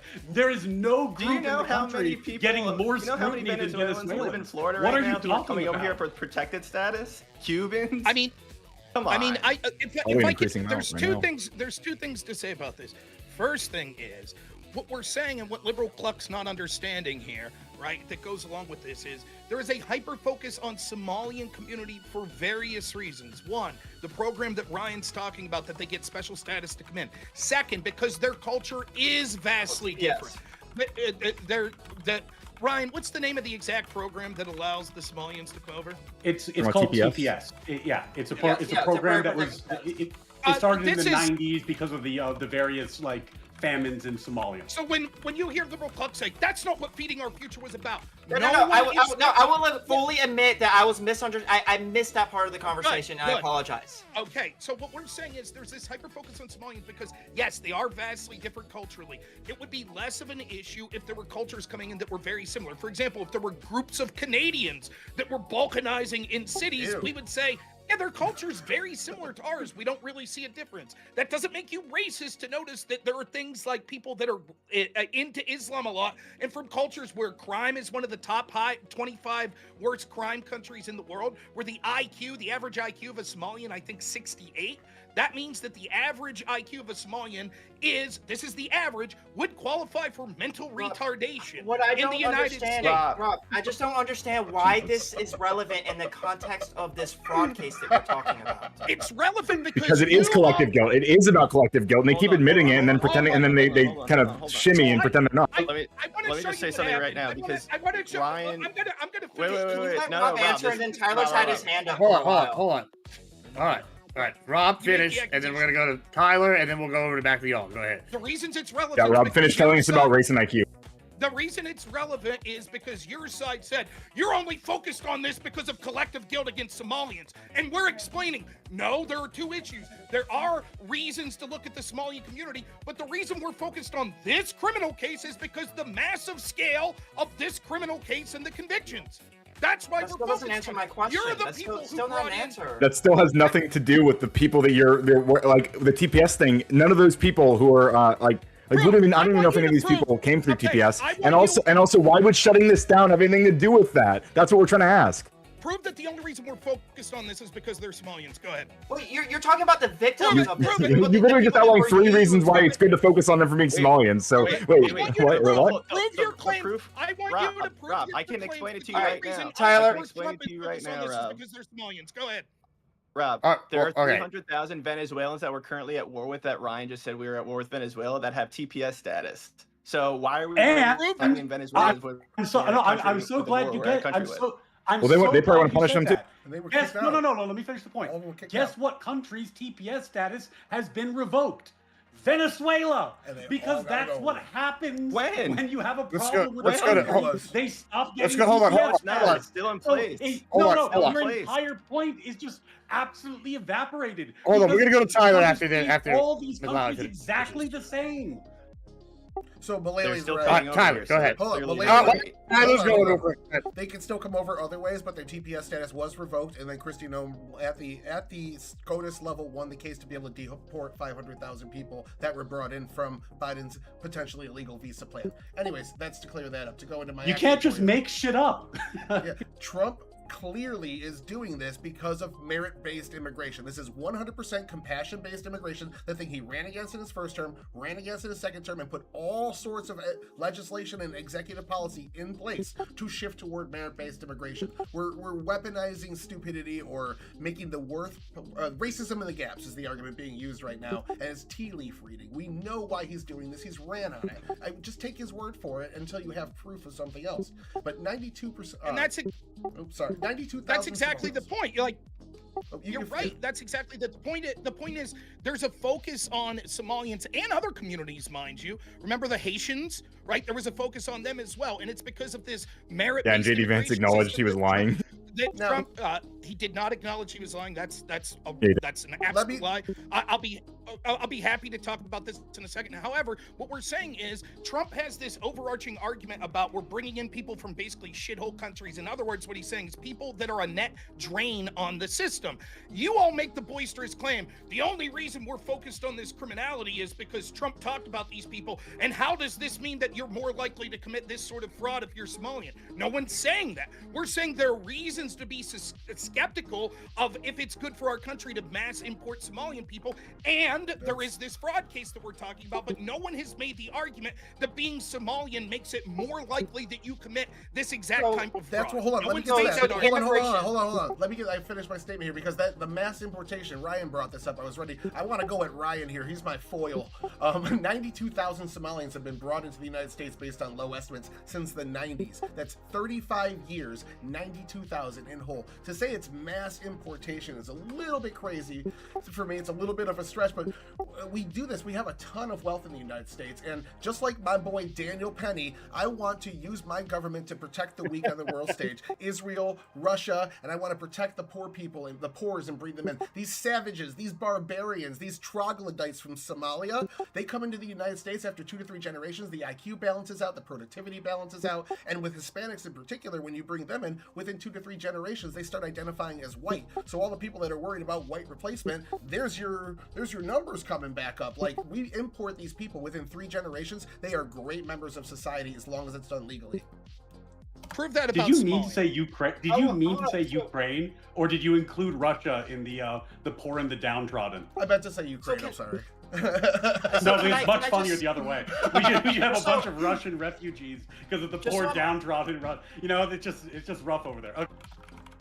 I thought he was joking when he said, but that just so I've got this clear, you're admitting that like our conversation around the fraud case is actually irrelevant, like the immigration, TPS, and all that is like irrelevant to the actual fraud that was committed. No, I gave 2 reasons as to why it has something to do with it. One, which no one has touched on, is one of the reasons that people were saying that this was allowed to go on, just like we saw with the grooming scandal in places like the UK, is that people were afraid to be called racist by actually cracking down on the fraud. You would not do this, for example, if you had an Appalachian white. What was the evidence of that one? Engaged in this fraud. What was the evidence of that? Let's see. Yeah. We have. According to expert Simon Hackinson, senior research on Heritage Foundation Border Security and Immigration Senator, says, when you come from a culture that provides you with nothing at center, everything is family, everything is clan. Let me see. Just to be clear, we're looking for evidence right now that the reason that I believe the reason like some of these things weren't initially looked into or charged for was because of people being afraid of being called racist. That was your claim, right, Rob? I actually disagree with the idea that this was even allowed to go on because, like, we talked about that at the beginning. It really wasn't. Hold on. I hate when people do. I hate when people do this. So I gotta ask. Wait, what's your evidence that that's not true? Like, Rob's obviously looking for it. Do you have evidence that Rob's claim isn't true? Yeah. Like, you can't just be like, oh, it's not true if you don't have any evidence. It's not true. The Minnesota. I've already we talked about this at the beginning. Hold on, Cluck. I'm not talking to you. Simmer down. Okay. Well, I mean, I can. Okay, I thought you were. I'm asking Coder. I'm asking Coder because Coder just told Rob that his statement is. I'm very curious. Okay, do you have if that's the case, I would. True? Yeah. Well, I mean, I would. If that's true, I'd like to know. I'd like to see the evidence because I mean, that would be very interesting. And yeah, and it would. And to be clear, hang on, let me finish. And to be clear, I would. Grid, hang on. I would say that's a bad reason to not charge people. I would say like being scared of being called racist is a bad reason not to charge someone. So that's why I want to know. Yes. Yeah. So do I have a chance to respond? Report by Minnesota's nonpartisan Office of the Legislative Auditor about the lapses that enable meal fraud later found that the threat of litigation and of negative press, racism, affected how state officials used their regulatory power. You can go find the article. Does it say racism in your source? It does say racism. It also says the group told the state agency that failing to promptly approve new applicants from minority-owned businesses, in quotes, would result in a lawsuit featuring accusations of racism that would be sprawled across the news. Well, it did result in a lawsuit. Did it not? Yeah, the lawsuit was part of like was a racism lawsuit. But it actually, it was a discrimination lawsuit. Yeah, it literally was a racism Wait, hold lawsuit. on. Yeah. What do you? I guess my question is, if it's not racism, what do you mean by negative press? What do I mean? Taking away funding from people who are avoid racism the whole time. These Clucks are answer the question. That they're not doing it. That they did it. Yeah, well, yes, it's not racism. What is the accusation? When it's obvious, they said they don't want to be called racist. Let Cluck answer. Let Cluck answer. So, can you actually put that in the group chat, Grind? Because I would like to read that. But anyways, sure, you can post it in the group chat. Yeah, what is that? My guess would be, and this is only a guess because I'm not looking at the same source that this guy is, would be that taking away funding from NGOs that are supposedly feeding poor people is bad press. We saw that when SNAP benefits disappeared during the government shutdown. Yeah, bad press and bad policy. I honestly feel like to be clear, hang on, Ryan. To be clear, all of these programs, like the majority of these programs, are actually still going to feeding children. This was one very bad case, but that doesn't mean that these programs are inherently bad, right? Which is another thing that's being kind of weaved underneath all this. Who cares if 90% of them are good? We're talking about the 10% that resulted in $1 billion being swindled of taxpayer money. Stop trying to think, most of these are fine. No, we don't give a fuck about those. Those are fine. We're not trying to prosecute those motherfuckers. We're prosecuting the motherfuckers. No, you're not engaging with what I just said. I mean, what's wrong with you, Ryan? Why do you always have to like make shit up and pull shit out? You didn't respond to anything I said. It's okay. Go. Someone else can go. Everyone else heard what you said. About this conversation is it feels like people, at least my friends on the left here, just don't remember what it was like in the country in like 2020, 2021, 2022. Everybody was being called racist all the time. That was like what every story in the news was like. Nobody ever called me racist. National media was at that point. And then we're also like, I guess, confused about the way that politics works in this country, where there's a problem, it goes on for a while, it doesn't have a national news story, then there's a big event, it sheds light on the issue, and suddenly there's a lot of attention paid. Like, yeah, like the issues in Minnesota with welfare, SNAP, etc. This has been long-standing. The fraud's been going on for a long time. Now there's a media moment, so people are paying attention to it and doing something about it. That's not weird. That's how politics typically happens. They've been paying attention to it and doing something about it since 2020. I'm kind of amused that this is confusing to anybody. But they've been paying attention to it and doing something about it since 2020. You're making it out like they just started in 2025. That's just not the case. We're relitigating what we already talked about. I'd like to get to some specific evidence. Keep getting it wrong. I'd like we have to relitigate. Go ahead. We're not. No, you're just selectively hearing me, and as a result, go ahead, Rob. I also heard a part where you said we were getting called racist in 2020. I wasn't called racist in 2020. First time I ever been called racist was today. You're 2025. All right. America. All right. Yeah. Listen. All right. Go ahead, Rob. I mean, in fairness, you do seem pretty racist. Everybody. Rob, evidence. The Attorney General that would have been in charge of these prosecutions in Minnesota at the time was Keith Ellison, right? Now, there's been evidence that's been introduced in court cases from an audio exchange he had with people involved in Feeding Our Family and other people in the Somalian business community. And this meeting occurred in December of 2021. Step one. We have this is in December of 2021. You all agree, because this attempt to freeze was first occurring in 2020, that at this point, that Ellison would have known that they were credibly accused of fraud, and him and the Walz administration tried to stop the funding, correct? Yeah, so for the record, real quick, I think when you first mentioned this recording, you claimed it was Tim Walz. I may be wrong about that. I may have misheard it, but that's why I wanted Walz to see is it. also I knew accused. I think they're both in it, is what he's saying. In the recording? No, there's two separate meetings and two separate recordings. The one I haven't heard the audio of, but the House is claiming, the oversight committees, that they have the tape, they're claiming it. This one we could actually hear the recording because it's been entered into evidence in a trial. And so we know that in December of 2021, Keith Ellison, the top prosecutor in the land of Minnesota, after you said that these prosecutors in the Walz administration were aggressively trying to... I didn't say prosecutors, I said DOE, but go ahead. Okay. Who would prosecute the case then? No, I didn't say that they prosecuted the case. I said DOE froze their funding. Okay, but clearly that the top prosecutor would be aware of allegations of fraud that led to the freezing of funding and wouldn't be sitting down breaking bread. The prosecutor could totally be corrupt. I didn't look into him. I don't know anything about him. But and I would say if he is, fuck him, get rid of him, send him to jail. Okay, I am for that. What's the quote you're saying he said? Do we see I'm glad you the feel that tension way. here? So that's when it what we comes, need to do with wow, there's so much to say. I'm not going to be able to get through. But we see the tension here. So when the MDE, the Department of Education, freezes the fund, you're like, yes, Walz would have been aware of that, but not Ellison. Possibly not Ellison. No, I was using the standard that Ryan gave to us to say that. That was me using the standard that Ryan gave to us. The whole buck my real opinion, my actual opinion is that Walz is probably not involved in a lot of this shit. He's probably appoints people to the DOE, and the people take care of it. And if something comes up, then buck stops at Walz. This is exhibit 7. Rob, if you can speak 1 second. I hope this doesn't have to be said.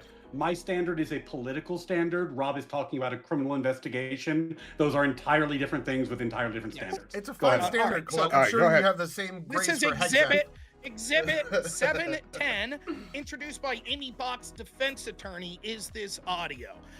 Let's describe some of the audio. We have In the recording, you hear the voice of Salim Said and a bunch of them. I'll just read a couple of them. Who's defendant number 3, co-owner of the Safari restaurant and co-defendant with Bach in the recent trial. He was convicted of all 21 counts. Egram described it 1 minute and 8 seconds, a huge contributor to Mayor Fry of Minneapolis. Ellison's heard at 1:22 to respond. I hope Fry remembers. At 2:45, Aspir Omar is introduced. The first but hardly last accusation of racism is dropped at 4 minutes 20 seconds. Beginning at 6 minutes, Omar describes his organization's fundraising prowess on behalf of elected officials that are willing to protect communities of color. To repeat, Omar's not accused of wrongdoing. At 8 minutes, Ellison gives his initial thoughts. He describes his interventions within DHS Commissioner Jody Harpstead, stating at 8:15, Harpstead left her purse earlier in the year. The Minnesota Star Tribune offered this headline in January 2025. Minnesota Department of Human Services Commissioner Jody Harpstead leaving post, led the department. She's departing the agency as it faces renewed scrutiny over fraud in its programs. Ellison states on the recording that we are in the middle of battles with agencies now. He asserts at 8:59 or at 9:07, quote, Walls agrees with me that this piddly, stupid stuff running small businesses out of business is terrible. At 9:22, he could be here drawing a diagram. At 9:50, he agrees with the propositions that there is discrimination in his agencies against East African businesses. What you see if you take this in context is that these people from the Somali community are like, we think that we're being targeted by these agencies because of racism. And what we have is Ellison saying, yes, Walls and I agree. It is racism that why you're being targeted. So yes, that's not how I heard that at all. Isn't it possible that like these communities are actually discriminated against, and that using the cover of a lot of ongoing discrimination, these specific people took advantage of that situation and did this fraud? Isn't that like perfectly compatible with everything you just outlined? No, I don't think that would be compatible. The fact that we see from what we're walk me through the contradiction, please. Right, I will walk you through the contradiction. The fact that we see that this was blatant fraud, that the indictments are showing that this fraud was easy for anyone to see. And then we have the top prosecutor in the state saying, Walls agrees with me that you guys are being targeted by these agencies because of racism. Right, that's why it is. No, it beggars belief that to be clear, Rob, that they weren't looking into it. To be clear, you're now saying that the quote was sure. What? Go ahead. No, go ahead. Yeah, After you go and he responds up, and we're gonna move it along to something else. Go ahead. Yeah, sure. Yeah, we should. But like the quote is about those communities being targeted, or he's saying you guys specifically, the ones I'm talking to right now in this recording, you guys are being targeted because you're Somalian, or he's acknowledging Somalian discrimination. Like those are two very different claims. You acknowledge that, right? He's acknowledging that the targeting by these agencies of looking into Somalian businesses and groups is based on racism. And it could be, right? Realistically, that's logically possible, right? You acknowledge. It's also logically possible that Kamala Harris was engaged with these Somalians running sex trafficking of children. You'll admit that that's logically possible, correct? Sure. Yes. Okay, so I wouldn't vote for Democrats. So no contradiction in so thank you. So you did not walk me through a contradiction. Gibbs, you can reframe or whatever. It's not. The contradiction is you guys claim that racism wasn't part of this when we literally have these business people, many of them that were accused and convicted in this, saying we feel we're being targeted for racism. And and Ellison says, yes, Walls and I both agree you're being targeted for racism. And you are like, well, that's not a contradiction because maybe these same people that were convicted were being targeted for racist reasons on other things, but that's not a reason that they wouldn't have been gone after here, that people would have been fearful of calling them racist. It's a joke. Once more, so just to be clear, just so I can, since again I'm being, it's you pretending to not understand things. Yeah, since again I'm being misrepresented, I would like to clarify, since I'm being misrepresented again. What I actually said was that there's no evidence that I'm aware of that these people did not bring charges because they were scared of being called racist. That's what I asked for. Rob never provided that, and he also did not provide anything like that in this last speech about these tapes, but that's okay. I provided evidence that we saw that these people were saying, we think we're being targeted by racism, and we donate a lot of money to you, and then the people that were tasked with going after them said, we agree, you've been targeted because of racism. That's what I provided evidence. And those communities Listen, I'm going to move it along because I know y'all are going to get into this next question. Yeah. I know that we're going to get into the fight here in a second because I think that y'all are all kind of beating around the bush. And so I'm just going to fucking ask the question. Is it racism Or is it just isolationism or a new American decision to not want your culture to change? Traditionally, Latin American immigration, people have assimilated, right? We've seen in Europe, people have not assimilated, and it seems this is kind of a microcosm of that with Somalians specifically not assimilating, and now we're having the fraud and this other stuff and some other accusations by people on the right. Hold on. You're conflating the two things, and everyone's saying that you're not conflating. That's Brother, what I'm doing. it's I'm doing his the show. thing. Shut up. Yeah. I'm doing the thing. I literally just said I'm doing. I literally just said I'm doing the thing, right? Did I just say that? I said that. So what I'm saying is, there's people that are arguing that some cultures, specifically Islamic cultures, are incompatible with the United States culture, and the Somalians being a prime example of that. What should we do? Should we get out of the asylum treaty? Should we denationalize people? Is that seem to be, or is it racist to ask these questions? Because that seems to be the fight y'all are wanting to have, but y'all aren't really having. So let's just have that fight. What are our thoughts? I think that Somalian culture, there are probably aspects of it that are incompatible with American culture. Like if any of that oppressive against women bullshit that many Americans actually believe in, by the way, it's incompatible with. Somalia is 99%.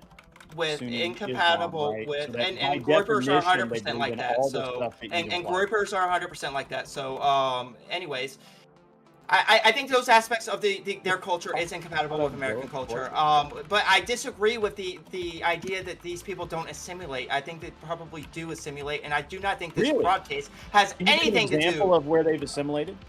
Yes, the individuals. Yes, Please. Absolutely. Yes, please. Minnesota. Do so. Right now. Yes, Like, in that's Minnesota. actually interesting. Do y'all consider Minnesota assimilated? And let's take this quick. Do you think Tyler? I just want a quick yes or no on the panel. Do you think Minnesota is like a good example of assimilation? Yes or no, Tyler?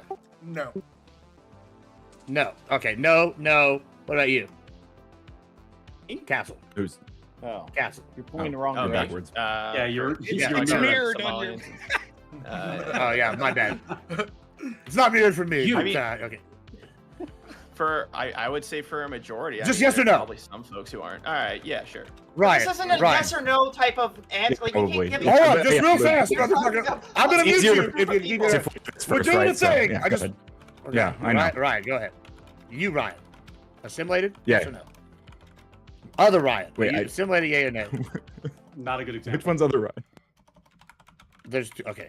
All right. Whatever. Coder Physical said, sense, epic we'll failure. call Coder. He says yes, it is assimilation. Ryan Mullally Okay. says no, it's not a good example. of Okay. assimilation. What about you, Cluck? Yes or no, Cluck? Can I clarify? I don't think every single Somalian in Minnesota is assimilated. But yes, as Cassell pointed out, a mostly white area elected Ilhan Omar. He's asking Is for a this generalization. community an example of assimilation? Yeah. How about Rob? What do you think? No, I don't think No, it's yes or a good no? example. All right. Hey, Cluck, I'm assuming you're going to say yes. So, all right. We clearly have some. Why is it assimilated or not assimilated? You didn't He wants to say something. Oh, well, he wants wait. I could Grid says assume yes. what Grid you're says saying. yes. No. Yeah. Yeah, I want to give an Grid example. definitely believes it's assimilated. If by assimilation you mean made the current average IQ in the area drop 30 points, then I could agree with you.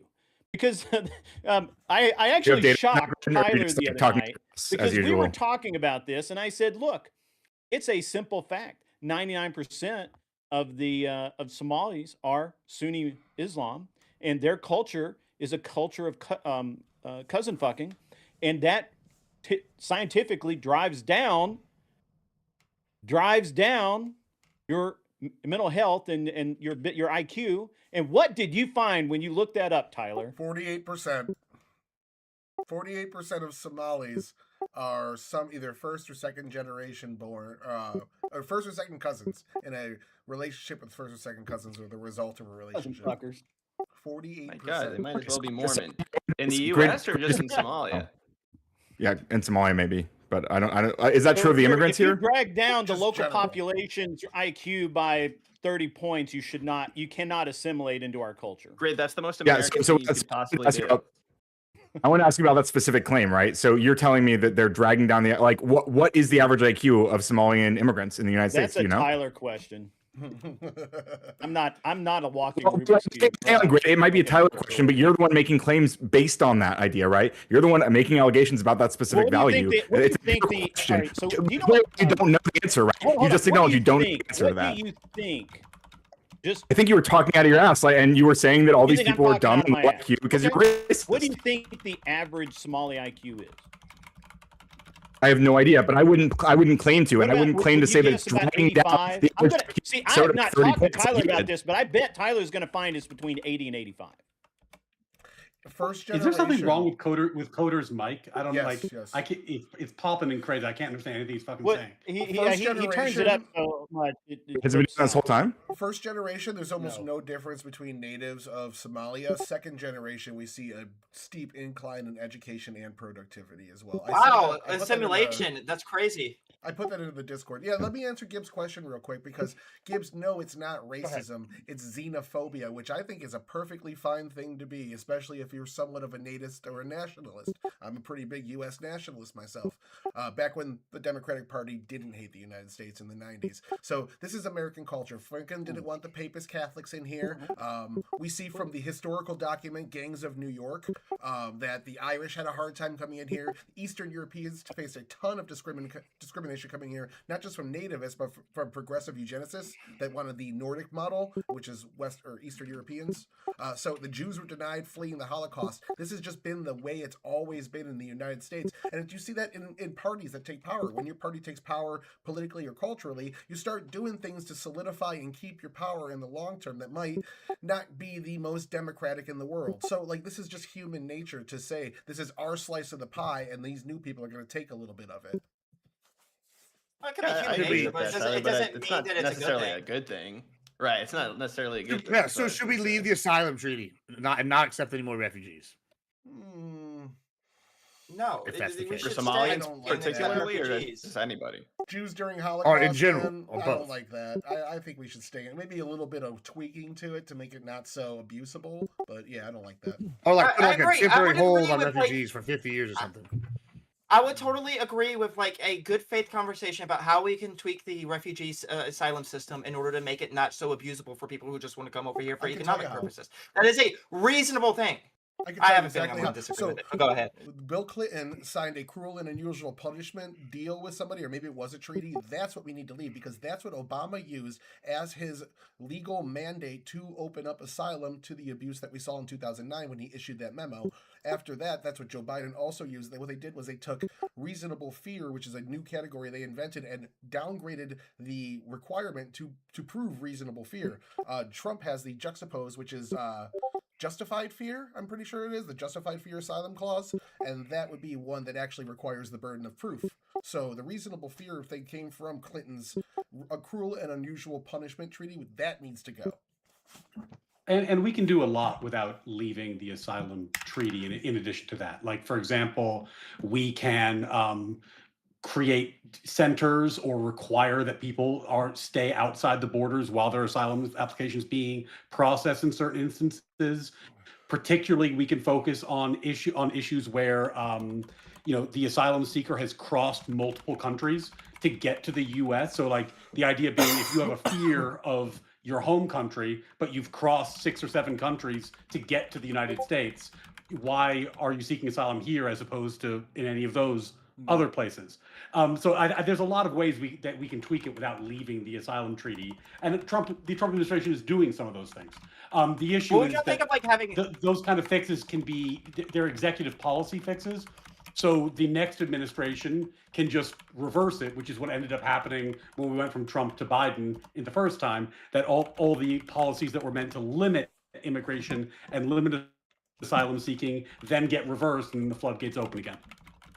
What would you think of like having an app that people could use to be able to file their asylum claim and stay in their country while they're waiting for, hey, this might be a real case, this is probably not a real case, while they're waiting for their background checks and stuff like that. And that would be really cool if we had one of Put those. it in the Benefit back. of that. The Yeah, it would average be. IQ in Somalia is 67. The average IQ in the United States is 97. That is the 30-point difference that I mentioned earlier. So, Go look at it, read them, weep, whatever you want to do. Great. Why do we want to bring If a lot of us, stupid people into the country? if a lot of Why do we people from want to bring Somalia, stupid people into the country?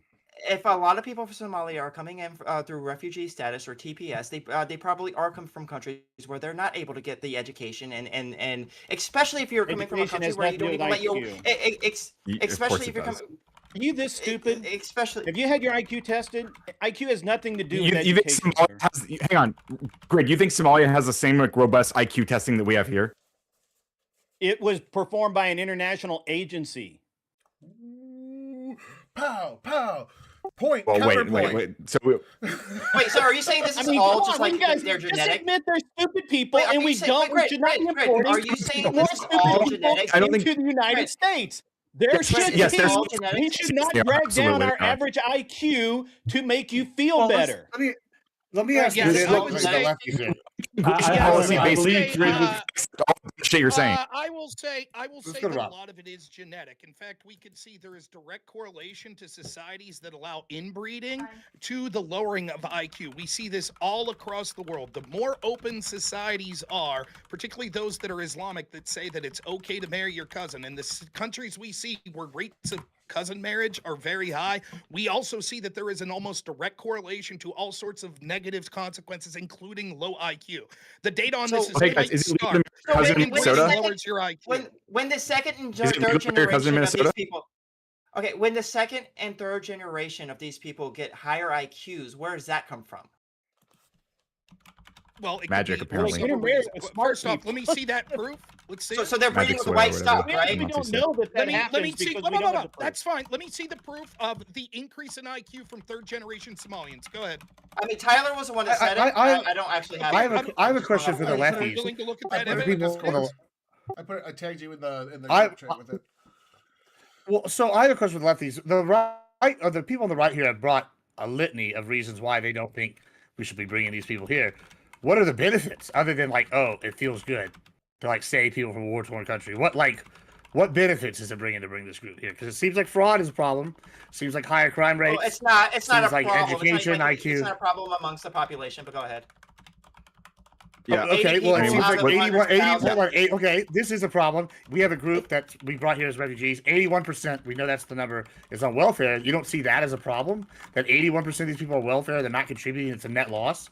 Is like, what is the benefit to bringing these people? Having more claims in there. I've heard this 80% number, which I'm a little bit skeptical. But even if that's true, like that doesn't mean they're a net loss, right? Like that's a stronger claim. That's like Tyler, you're making multiple where claims there. at in the Discord? I'm so sorry. Yeah, No, I'll throw it up again. I think the claim though about that Gibbs is that you come over here and let's say you're using welfare. The hope is that it's an investment into your kids' future and the future of the country that we're growing. They're becoming educated. They're going to college. They become productive, even more productive members of society than a lot of people who were born here in America. And so I think that's the claim. Is like there's a lot of immigrants who do really great things here, and I think that's the hope is that it's an investment, even if it's you claim it's a net loss, and I'm sure some people aren't making money here. I think that's just There's the also best the way to population. use it. Hold on. There's I love also that the energy. population Go ahead. stuff. Cassell, I love that energy, man. But here's the problem I have. That's not what they're doing. They're not assimilating. They stay in these groups. They're very tribal people to start with, and they stay in these groups. And actually, for whatever reason, in these Democrat strongholds, they're kind of put in these groups. They kind of kept in these groups, I guess, so they can be kept on welfare. I don't know. That's just a guess. I have no proof of that. But they don't assimilate out. They don't do what we would expect, and that is become actual Americans. They don't. Well, I don't know They if you're saying become that what they for become is they first become immigrate. a dependent like a upon first- our society. So I don't know And now what we the do stats are have two between first and generations, and second we don't generation see it improving. Well, But so I part don't know. I think a lot of second generation Americans do think that being outcast is probably not favorable to them, and so they would want to assimilate. Like, there's a lot of young kids, whether they're Hispanic, Somali, whatever. Like, they go to Give me school an and they're not example going of to go back Somalis home and in Minnesota doing that. Bohunk. no, so of assimilating. I mean, come on. A lot of young kids right now who are Somalian, who are second generation, they listen to rap music. They go to basketball. Like, they're incorporated sure? into American sports, American. I mean, not all of them You're are. asking. you're asking for something that hasn't actually been studied in a way that we can look up, but you also don't like have proof that this isn't happening either. We're making this so much more complicated than it needs to be. Like I think in basically every segment of the population that you look at, you see the same phenomenon, which is that when first generation immigrants come in, often they're buoyed by like immigrant pluck, meaning their self-selection. The people who worked very hard to immigrate over here are very motivated to succeed. And you also see communities that are stuck on welfare, stuck on benefits, where people get trapped. I was a teacher in East New York and Brooklyn. This is exactly what it was like. I had a lot of families who were Nigerian immigrants. Their kids did fantastic. They were super hardworking. Their parents were super invested in their education. They, by and large, did great. The hardest people in those communities to work with, family-wise, were the families that had been in this community for like 5, 6, 7 generations on welfare, on the government systems. The problem that we have with this particular immigration segment is that because of the TPS program, we've been importing people en masse, as Tyler said it, for compassionate reasons. Because it was that, they do not have immigrant pluck. They are coming here and they are taking advantage of government programs, and they are not advancing themselves in the same way that an immigrant community that immigrates through traditional means without the benefit of so much government assistance would. So, I mean, this is a very common phenomenon. We see this in many segments of the US population. The problem is when you combine mass immigration policies with robust social welfare systems, they don't mix. It's oil and water. You have to pick one. Right, again, studies show. How do they not mix? Studies show, looking from 2014 to 2023, studies show that the native household in Minnesota, so someone who was born in this country of non-Somalian descent, 21% chance they're on any welfare. If you're a Somalian immigrant household, like 88. 81%. 81. So native, 21% on some form of welfare. Somalian, 81%. Now, one of the things that we heard said earlier was you guys perceive welfare as a moral failing, and so you're adding that as if it's a bad thing. But like, if people need welfare, they should be on welfare. One of the things that we heard earlier was, well, there are Americans on welfare. The argument that we're making is we should not mass import people from cultures that are massively different than ours, particularly if they're going to be a burden on the system. The moral duty of our government is to take care of the citizens of this government, not to increase the burden and be able to offer less assistance to them because we're bringing in mass amounts of people from around the world that are using this welfare system and taking more out of the system than they're putting in. Yes, it is a failing, and we should not be doing that. It is immoral. What percent well, when Grid throws in... What percent of the Somali people that are on welfare are American citizens? These are immigrants that... why would citizenship matter, one? You mentioned citizenship. You said we need to take care of American citizens. Right. So the population... which they would be if they are. Unless you're a citizen. But, that's not true. More interesting. You certainly can get welfare even if you're not a citizen.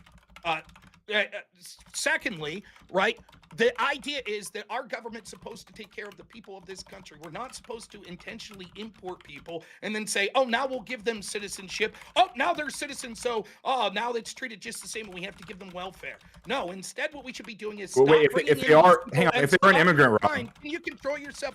Every time you speak, I'm gonna talk over you, just so you know. Well, maybe I'll just talk over. I can interrupt you too. We've both interrupted a few times. It can happen. Let's not do that. Yeah. What we can see is that we don't have a moral duty to bring people in that would be a net drain. There's an argument to be made that we shouldn't bring in cultures anyways that are massively different, even if they help us out economically. But certainly we shouldn't bring in those cultures if they are a detriment to us economically, which is the case from Somalian immigrants. Go ahead. I don't even know if that last. I don't even know if it's true that there are an economic detriment. Like being on welfare doesn't mean that you're like being even majority on welfare doesn't mean that the entire community is an economic detriment. I don't see that follows, and that was a stronger claim than them just being on welfare. And I don't know that anyways provided any data for that. Why don't you see that? Why don't you see that a group that is on welfare because there's other ways to contribute economic debt? Yeah. Because if people are contributing to the economy in other ways and also being on welfare, like I don't know what the net is there. It's going to vary. Well, the rest of them were defrauding the American government for $1 billion. You say To be clear, the 80 rest of of them, them. you're talking about 70-something people. Like, you're not talking about the millions or however many fucking Somalians there are, hundreds of thousands. Led by a white woman. Let me Yeah, please, also. please let me get in there. I can But, make but a very good before argument Go ahead, for Tyler. passion-based immigration. Please, Tyler, please. Go ahead, Tyler. To be, All right. I want to be. Oh, come. Because Fuck this, me, dude. Go ahead, this- Coda. Go ahead, Coda. Then Tyler. Yeah, Coda, go finish ahead. up. Then we'll go to Tyler. Yeah. I just want to be very clear that although Ryan and Rob have been very careful to avoid towing this line, Grid has absolutely full-throated the idea that we should be doing collective punishment here, right? Tyler, go ahead. So we actually, I don't know what as you're I talking was about. talking about earlier, over 35 years, we haven't even brought in 100,000 Somalis by low-end estimates and under 130,000 by high-end estimates. Over 30 years, 35 years, we're bringing these people in, and we're slowly assimilating them generation by generation. We need to do this because of birth rate loss, unless you want your portfolios to tank, unless you want most of our social services for old people to tank, and our government to not be able to afford things. Now, that does merit another conversation about our current spending levels and regulation and things like that, but unless we change those things that people don't want to change through voting, we need to continuously grow. We need to bring people in. This merit-based immigration thing works to a certain degree, absolutely, but other countries caught on to it. Everyone else wants merit-based immigration too, and if you think our government is going to be able to bribe people better than the communist state of China to go work there, then you're fucking crazy. They are able to throw the fucking sink at them. So we have to find other ways to do it, and some of the other ways we do it is bringing these people that are undesirables on the world stage and grow them from the ground up. The most loyal employee you're ever going to have as a business owner is going to come in untrained, not know what the fuck he's doing, and you're going to train his ass from the ground up, and he's going to stay there his entire life. He's going to suck your dick for $12 an hour. That's what you want. Not if he has a 68 IQ. He might suck your dick if you're his cousin, but yeah, if they have a 68 IQ, they're not going to be able to contribute in the way that you're saying.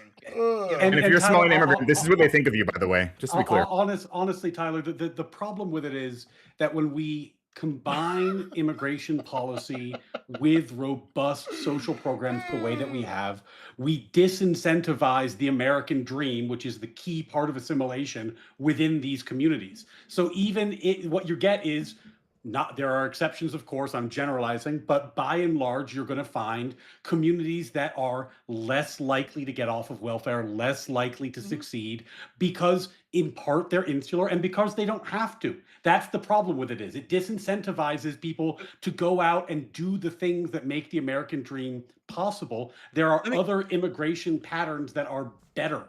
It's just a better way of doing things. This is not a good way of doing things. No, hold on. I want to like kind of chime in here. I think that part of it that y'all keep kind of glossing over, like, is the culture aspect, right? Like, I know, at least for me in Texas, I know a lot of illegal immigrants. I know some that have become legal ones, right? Lo and behold, living by the border, that happens, right? And one of the guys I'll know, his name is Juan. He's now legal. He's a legal alien here. He started off illegally. The guy worked 3 jobs. He owns a Porsche. He just got married to some fat American woman. He's got like 3 kids now. He's like lived the American dream. Like, he just like, yeah. What? No, that'd be a good one. No, but this guy, all right. So he like that's what lived in the American dream. He like wanted to come here, even though he did it illegally at first. Then he worked on the process to become legal, and he like stabs. And he's never been on welfare, like as far as I know, right? He worked 3 jobs. That's kind of like that immigrant pluck. Even if he did it like the wrong way at first, he like did it until he could do the right way, right? And this way though, with the compassionate stuff that like Tyler's talking about, it seems like we're rewarding bad behavior is kind of the issue I'm having. And I don't know if I'm going to go as far as what Grid and Rob are saying with the IQ and the cousin fucking, but I am going to say I think that it's pretty evident when we look at Europe and we look at America. Latin American immigration has been beneficial to the U.S. versus Islamic immigration has been very bad for Europe. And like we can see the crime rates, we can see the economic disparity that's happening. We can see countries falling apart. Like we're seeing this all. UK has already lost their identity. Like I think this is a concern that we need to at least think about in the U.S. like as well. Like you're conflating a little bit because what happened with Europe is a lot to do with refugees that don't get the same level of vetting as immigration, especially the high bar of immigration we set in the United States. I'm talking about the immigrants we bring in, and we're bringing in 1.25 million people a year. Trump got rid of the lottery, so we saw it decrease by about 4% under his first term, but we're still bringing that many people in. They're coming. A lot of them are coming in with work visas. People from the southern border, especially from Mexico. Tyler, Oh, sorry. Let me Tyler, I'm just so finish. glad. Oh, go ahead. Go ahead. Let me just finish the last sentence. Especially the people coming in from Mexico, they're coming in, they're earning, and then they're leaving. They're not loyal to the country. They're just coming in to make some money, and then they're getting the fuck out once they've earned enough. We want people that are going to stay here generationally, and that's how you get them.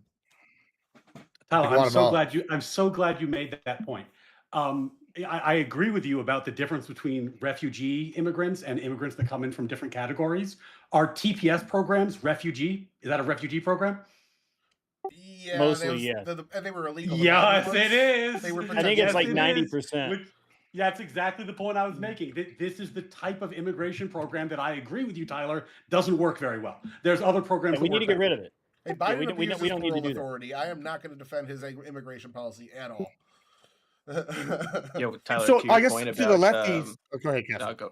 I was just gonna say, from maybe something we can agree on, is that I don't think Trump mentioned it, but I don't think he did anything about it. But one of the things he said was that if you're a Chinese student, you go to American college, you should be living in America for like 5 years before you go back to China or something like that. Like, we need to have people pledging loyalty to the U.S. if they're going to take, advantage of our colleges and universities. So I definitely agree with that. They shouldn't be sending money back over, going straight back to China, and with their engineering degree, building, the next, nuclear reactor. hold on, that they that's- learned from I- here. I- So hold on. I'm totally But for hold on, that. hold on. Hey. But hold on. Let me just like play the devil's advocate here real quick for you, Cass. So like, let's use my friend again. He sent money back to Guatemala, right? He was sending money back so that he could get those people here the legal way, right? Wouldn't we be okay with doing that? Like, that seems like something that would be kind of be a flaw in your plan. How do you know that they're not sending it so they get more Chinese engineers over here? Like that's the catch all. Yeah, and then I guess I have one more question for you, lefties. Like, on the right, it seems pretty clear that they have an issue with certain cultures coming and changing it. Are there any cultures that y'all would be like, okay, we don't want that culture coming and taking over America? Or is this something we just want all the cultures? Hold on. Can I respond to Cassell really quick, because he said something really Go ahead, important. Grid. Then we're going to them. Yeah, Go ahead. yeah. Then we can get to your question. So here's the thing, man.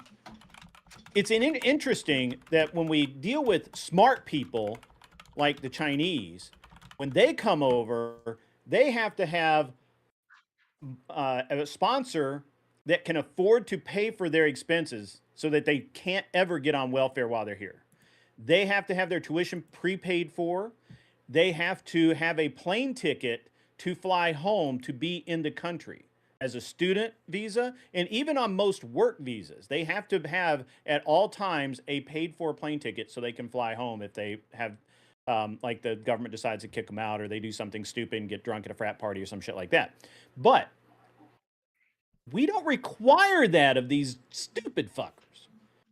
We bring those people on en masse, and we bankroll them. So I would actually prefer, and I do agree that we should, if we're going to have an education here, especially if we give them any kind of scholarships or anything like that for them to go to school here. Absolutely, yeah. Let's do that. And I've just good examples of that of people that I've worked with in the past. But my problem here is that's great for smart people like the Chinese and the Indians. But Grid, hold on. Japanese. You heard it here first, folks. Chinese people smart. Hold on, Grit. Somalians dumb. Hold on. Why is it so hard to look at the data? Yeah, well, let me just. I mean, like, it's just a racist thing. It's just stupid. It's just very simple. Hold on. Hold on. We're gonna come back to the lefties in a second. I want to press, I guess, the righties here real quick. All right. I use the Guatemalan guy as an example, right? The average IQ in Guatemala is between 47 and 79. That's low as fuck, right? But most of them are Catholic. Most of them assimilate when they get here, and then after 2-3 generations, they do exactly like Tyler said. It goes up, right? That's basically the data I'm seeing on this quick Google AI search, right? So I mean, now whether or not that's good data, who knows? But I just for funsies, I looked it up. I don't think that most Americans would have a problem but what with you said the is Guatemalans. Do you have a problem with a Catholic Guatemalan that comes the right way? Is, hold on. What you said is fair enough. Rob does. Okay. Yes, Rob does for sure.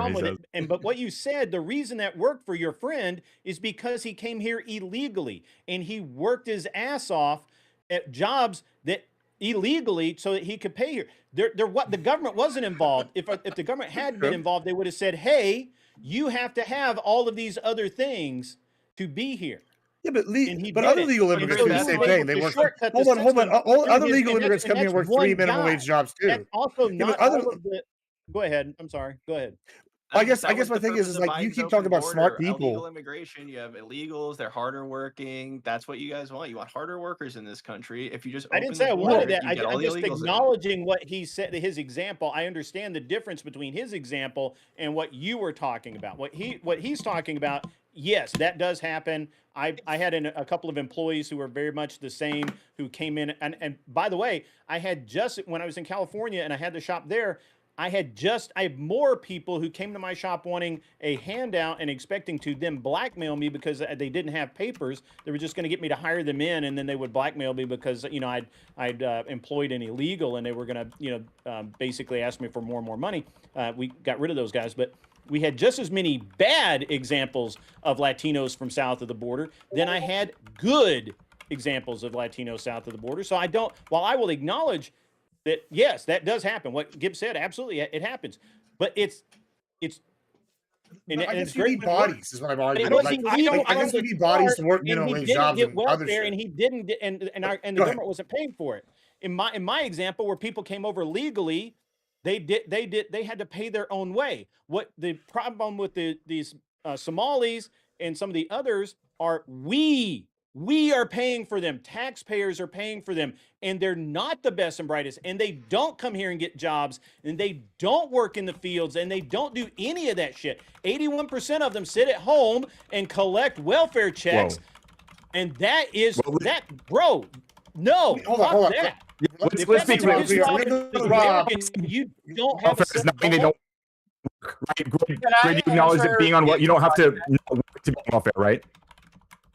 Can I answer Hold on, Gibbs' let's I go to- couldn't let me go to- understand a thing he said. I want to hold on. I see Rob. I want to hear what Rob real quick, and then I want you all to answer my question here. Rob, go ahead. What So there's a billion things to talk about here. One, you can see that Coder defaults to racism. To even look at data is just There's plenty of data racism here. must be racist.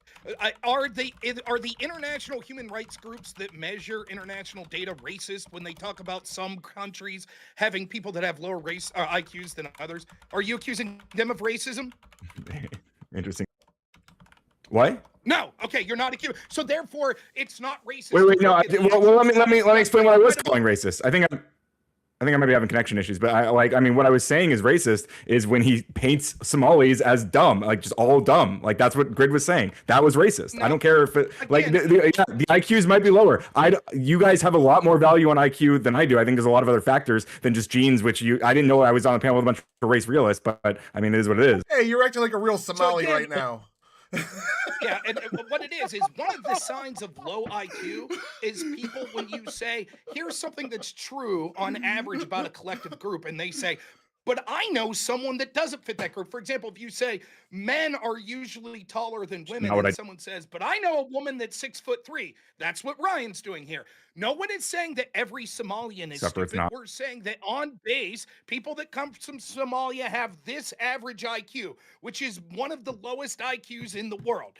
That's true. That's what reputable No, international Grid sources called have them told us. dumb. You both called them cousin you're- fuckers. I called them we cousin also fuckers. see again, Tyler. What was that data? More than half of Somalians are 40 in sexual relationships 48. with marriages. Or the result 48, of okay, Is that well, true of the immigrants? Is that true of the don't immigrants? I'm know. pretty sure It's in true. Minnesota is it legal to be is it legal to marry your cousin in Minnesota? Well, apparently Why Omar does it matter? possibly married Nobody a enforces brother, the and that's laws not on the legal, so it'd Somalis. be irrelevant. The point that we're trying to make is we're bringing those people over, right? And those sorts of things lead to not just their cultural preferences, but also lead to IQ deficiencies and health issues, etc., which then end up burdening our health system for their children. Second argument that I want to make to go against what Tyler was saying. Well, I'll start with what Gibbs said real quick. Yes, we have a problem with illegal immigrants. I don't care if they're Catholics from Guatemalan or if they're Protestants from the United Kingdom. Any illegal immigrant, someone like me has a problem with. Yes. So to answer your question, Gibbs, yes. Thirdly, am I more accepting for immigrants that match our culture more? Yes, of course. I think that's one thing. But I also want those immigrants to be a net benefit, not, well, if we invest in them for 3 generations, eventually they'll be a benefit to us. And lastly, I'll say, when bringing up this specific question about are they a net benefit, etc., let's look at the actual Somalians we've brought in. The Somalians in Minnesota, everyone agrees with this, is roughly 1% of the population of Minnesota. It's like 75,000 at largest estimates. We all agree with that. According to the Center for Immigration Studies, Of all of the children living in poverty in Minnesota, 1 in 8, that's 12.5%, are from Somalian households. They are 1% of the population and 12.5% of children living in poverty.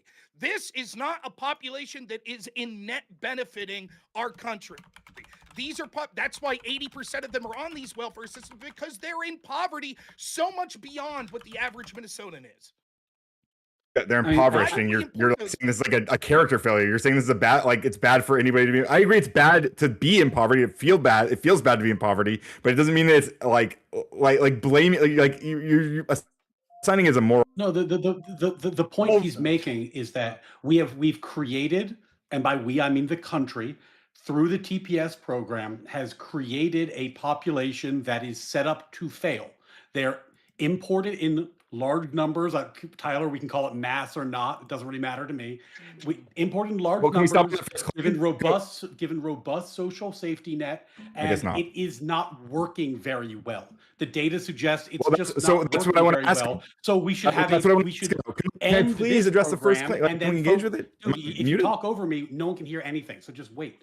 Well, I want to engage with what the we should point, do and is you want to go like 5 different dude, points. shut So the fucking fuck up. What is why? no, fucking Why well. would you You want do to engage that? with the first point you Like, said, and you want to move literally on. no one can Hold on. hear anything now. You're just talking with your popping mic that no one can fucking understand. It's fix your you got fix some your kind of connection setting. issues. I can hear me wait a fine. second. So- Jesus Christ. Yeah, like literally the entire point is that we should just come up with systems that work better than the one that is obviously failing. And one of the failures that when you have a system that doesn't work like this is lack of assimilation, because assimilation is something that can ameliorate problems like poverty, like lack of employment, like even IQ over time, as Tyler pointed out in the generational stats. So this program is bad. Trump has ending the program. That seems like a good thing. I don't think So that like I can push. Okay, yeah, go to liberal Cluck, but I got All something right, to say hold on. after. Well, I'm gonna let Well, y'all I- both go here. So go back to. I want y'all also to answer my question when y'all answer as well. Go ahead. Okay, so I don't think that like measures of welfare and measures of IQ are like the only things that we can look at when it comes to these communities. But to answer Gibbs' question, um, are there cultures, whole cultures in which I would say no, you cannot come? Probably not. There are probably aspects of cultures that I would say I wouldn't want in America, and I would say that those aspects of the cultures I would just want to make illegal. So like stoning gay people, I probably would just want that to be illegal in America, so that when those cultures come over here, That's really even though they're So what happens? But I guess 90 the question is, what happens when they become the majority in the the city? I They don't think decide, that okay, there's in Minneapolis, I don't we're gonna think stone there's people. I don't think there's a huge risk of that happening. 98% never of do. Somalians are massively against homosexuality. Okay, 98%. but Ninety-nine okay, but percent of them but are we have screwing like Muslim. what? Well, I What was disagree the with number? him on that. That's 80,000 great. Somalians in here in this country. Okay. Of a Well, 300 So million? so So so no, would there's you say 80,000 then in Minnesota? Well, hold on. Right, and the Before we move point- on to that, Ryan, do you have? Hold on. Do you have any cultures that you wouldn't allow to come to the U.S. that you think are just incompatible? Me, Republicans. No, but seriously, like I think like liberal Cluck said, right? Like I mean, there are things that I would want to not be allowed, but like I mean, there are like hyper conservative people who want really shitty things, and they're here in America, and some of them are immigrants too, and like I think they're both those policy positions would be bad, but I'm not gonna like say we should have a blanket ban from exlocation or whatever because like a bunch of people believe things I don't like. I mean. Yeah, I can imagine people who I wouldn't want here, but like I don't know that I would do immigration policy based on like just my own like I don't like your values kind of thing. Like I'm not sure that's appropriate. I think another this point is to this twice is that like we've they're heard- the Somalians are living in like one of the most pro-gay states in the U.S. Like they can leave if they want to. They don't have to stay here. So like the whole point about immigration's assimilating. They're forced to assimilate to a culture that is so much gayer than anything they've ever seen in their lives. They would probably kill themselves if they were in Somalia, but they don't do that here because they have to live with it and they have to accept it and assimilate to it. So I think you do see a lot more people assimilating to U.S. culture. There are obviously going to be a lot of people that we see on the online or through these articles that don't, and then they get written about and talked about in the news. So I just think a lot of it gets blown up. I'm not saying it doesn't happen. I'm not saying there are people who hate this country who live here or immigrants, but I really do think it's a way to separate and divide us as a country instead of trying to galvanize us and bring us together, which I think is the better option here. But again, this is so. This is. I- Go ahead, Chris. I'm sorry, Ryan. Just give me 1 second here. So I'm going to take a little bit of an issue with that because I don't agree with that. As a matter of fact, it seems to be that they're not only are they not assimilating, they're more and more we're finding more and more crimes committed by this group of people who's a very in most areas are a very small subculture, right? It's kind of like if the Amish went on a crime spree, it would be very noticeable because there aren't that many of them, right?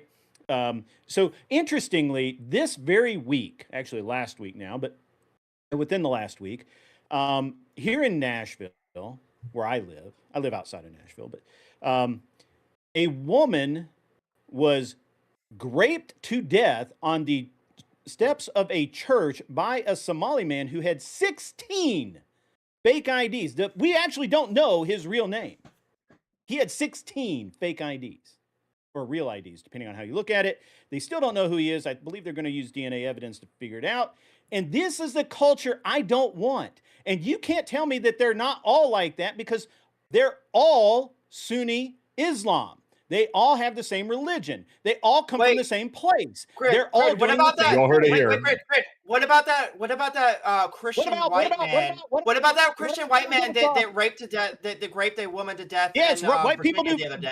White people do bad stuff too. But you can't tell me. Yeah, but you don't hold it against other white people. You can't tell me that all white people aren't like this. You can't tell me that all Christians aren't like this because they're all Christians. I can say that the majority of Somalis. You did just say that about Somalians. If I could jump in here, I would not say that all Somalians go ahead, Rob. would be potential rapists. I won't say that. However, what I will say is two things. Twice now we've heard in this debate when we talk about problems in these communities, say, but there are communities in the United States. There's people that are in Appalachia that use welfare. That's true. And we're more willing to accept people that are already native to this country and providing support for them. That doesn't mean that we should be obligated to bring people in that we know are going to be a net drain on the social safety system. That is not what we should be doing.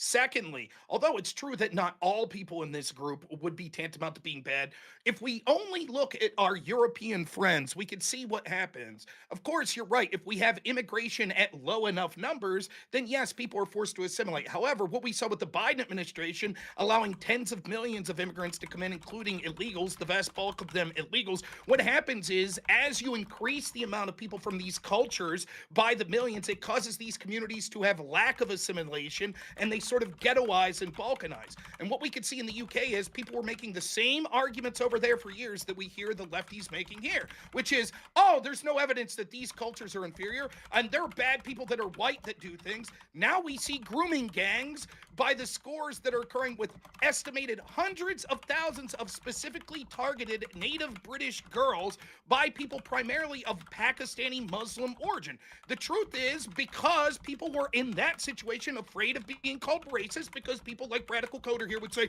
how dare you lump them all together? How dare you say they're all bad?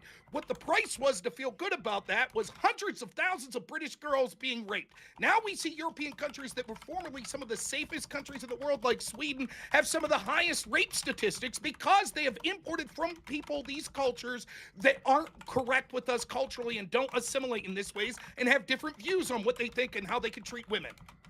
Rob, can I ask you something? You said that the vast majority of the migrants that came in under Biden were illegals. What did you mean by that? I mean that they were people that didn't come through a green card system or that didn't come here through legalized immigration, student visas, etc., work visas, etc. So they're like gotaways. They're people who came in and tried to avoid border patrol and tried to live under the radar. I believe that's a large portion of them, correct.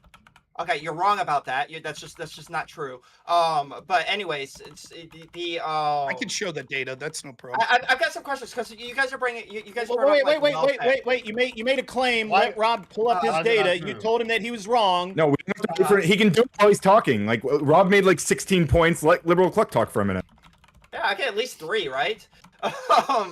But I do have a question for like the conservatives on the panel who's like, oh, all these Somalians are on welfare. All these Somalians are on welfare. We should probably 81%. not let the Yeah, we should probably not let the Somalians in because they're on welfare. Would you be more in favor of maybe we let the Somalians in, but we tell them you have X amount of time to be able to be self-sufficient? No. Or else we're going to deport you. No. You don't actually value that thing. So the welfare doesn't actually matter to you. Well, No, I once they're actually, on the welfare, they're not going to get off. So no, I don't want them here. There is the Right. data. Net immigration from 2001 to 2024. You see the red there under Biden? Those are entries without legal permanent status, i.e., that they entered illegally or overstayed their temporary visa. You see all of the three presidents before him, how even though we saw that immigration itself was lower, they were of those blue groups, which were lawful permanent residents or those that were admitted temporarily for specific work purposes like temporary work visas, student visas, etc. So yes, it is fundamentally true that the vast majority of the people that were coming in under Biden were not in those categories and either overstayed or entered illegally. That is correct. Biden was shit on immigration. All right. So, like, can I jump The in most real people quick? who entered under. Go ahead. Yes, All right, yeah, go I'll ahead. jump in. John. So the problem is again with just getting the best and the brightest as merit is the best and the brightest come in from H-1B visas, and what we see with a lot of these people is they either go back home to have their families, or they send money back to a family they already have in another country, just come here for work. Compassion-based immigration also includes what Trump called chain migration, is when you come to the United States to work and then become a citizen, you can bring your family over, and that makes you stay long term. And it might not be economically beneficial to bring somebody's stay-at-home wife over here, but in 50 years that investment pays off. And this is only like 5 to 10% of our overall immigration yearly. 90% of it's still merit-based. We're just trying to grow some homegrown. So But again, you're looking at again, this- just Rob, if you don't mind, just 1 second. Sure, Like sure. the issue here, again, just to be really clear, is the fact that this was a refugee type migration program.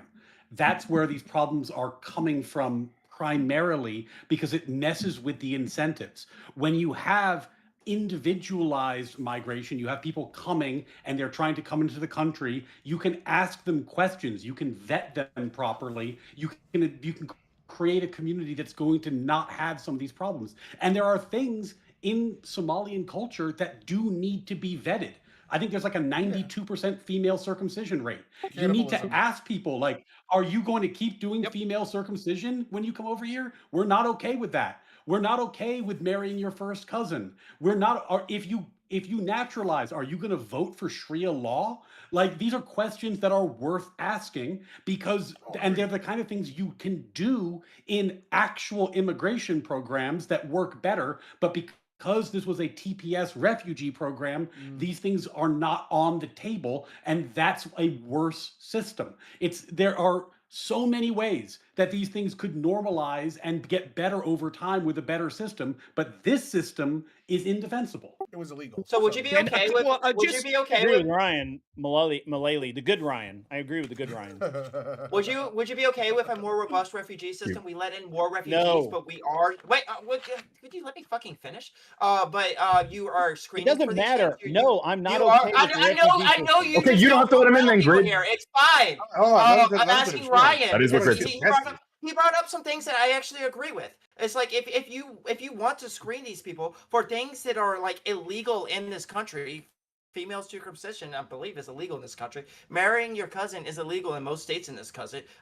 If you want to screen these people for things No, that it's you not. know are a part of their culture, in order for them to come in, I'd be okay with that. Would you be okay with a more robust refugee system, allowing more people in if we're screening them for these things? It's Ryan? incompatible with a refugee system. The point of a refugee system is that you're bringing people in en masse because of problems within their country, not because they individually are a good fit for this country. What I'm Okay, but the world suggesting you- is what I'm suggesting. but the what I'm world you suggesting is want that is- Trump is correct to shut down the TPS program from Somalia, and then down the road, if we want to open up immigration to Somalia on an individualized, vetted basis, I would have no problem with that. But that's a very different proposition than what's happening now. And experience teaches. I think earlier you brought up like an asylum app. The asylum app was massively abused. The refugee programs are massively abused. So what we should do is individualized immigration, which is the better system. Now, if All I right, can, on that real note- quick, Go ahead.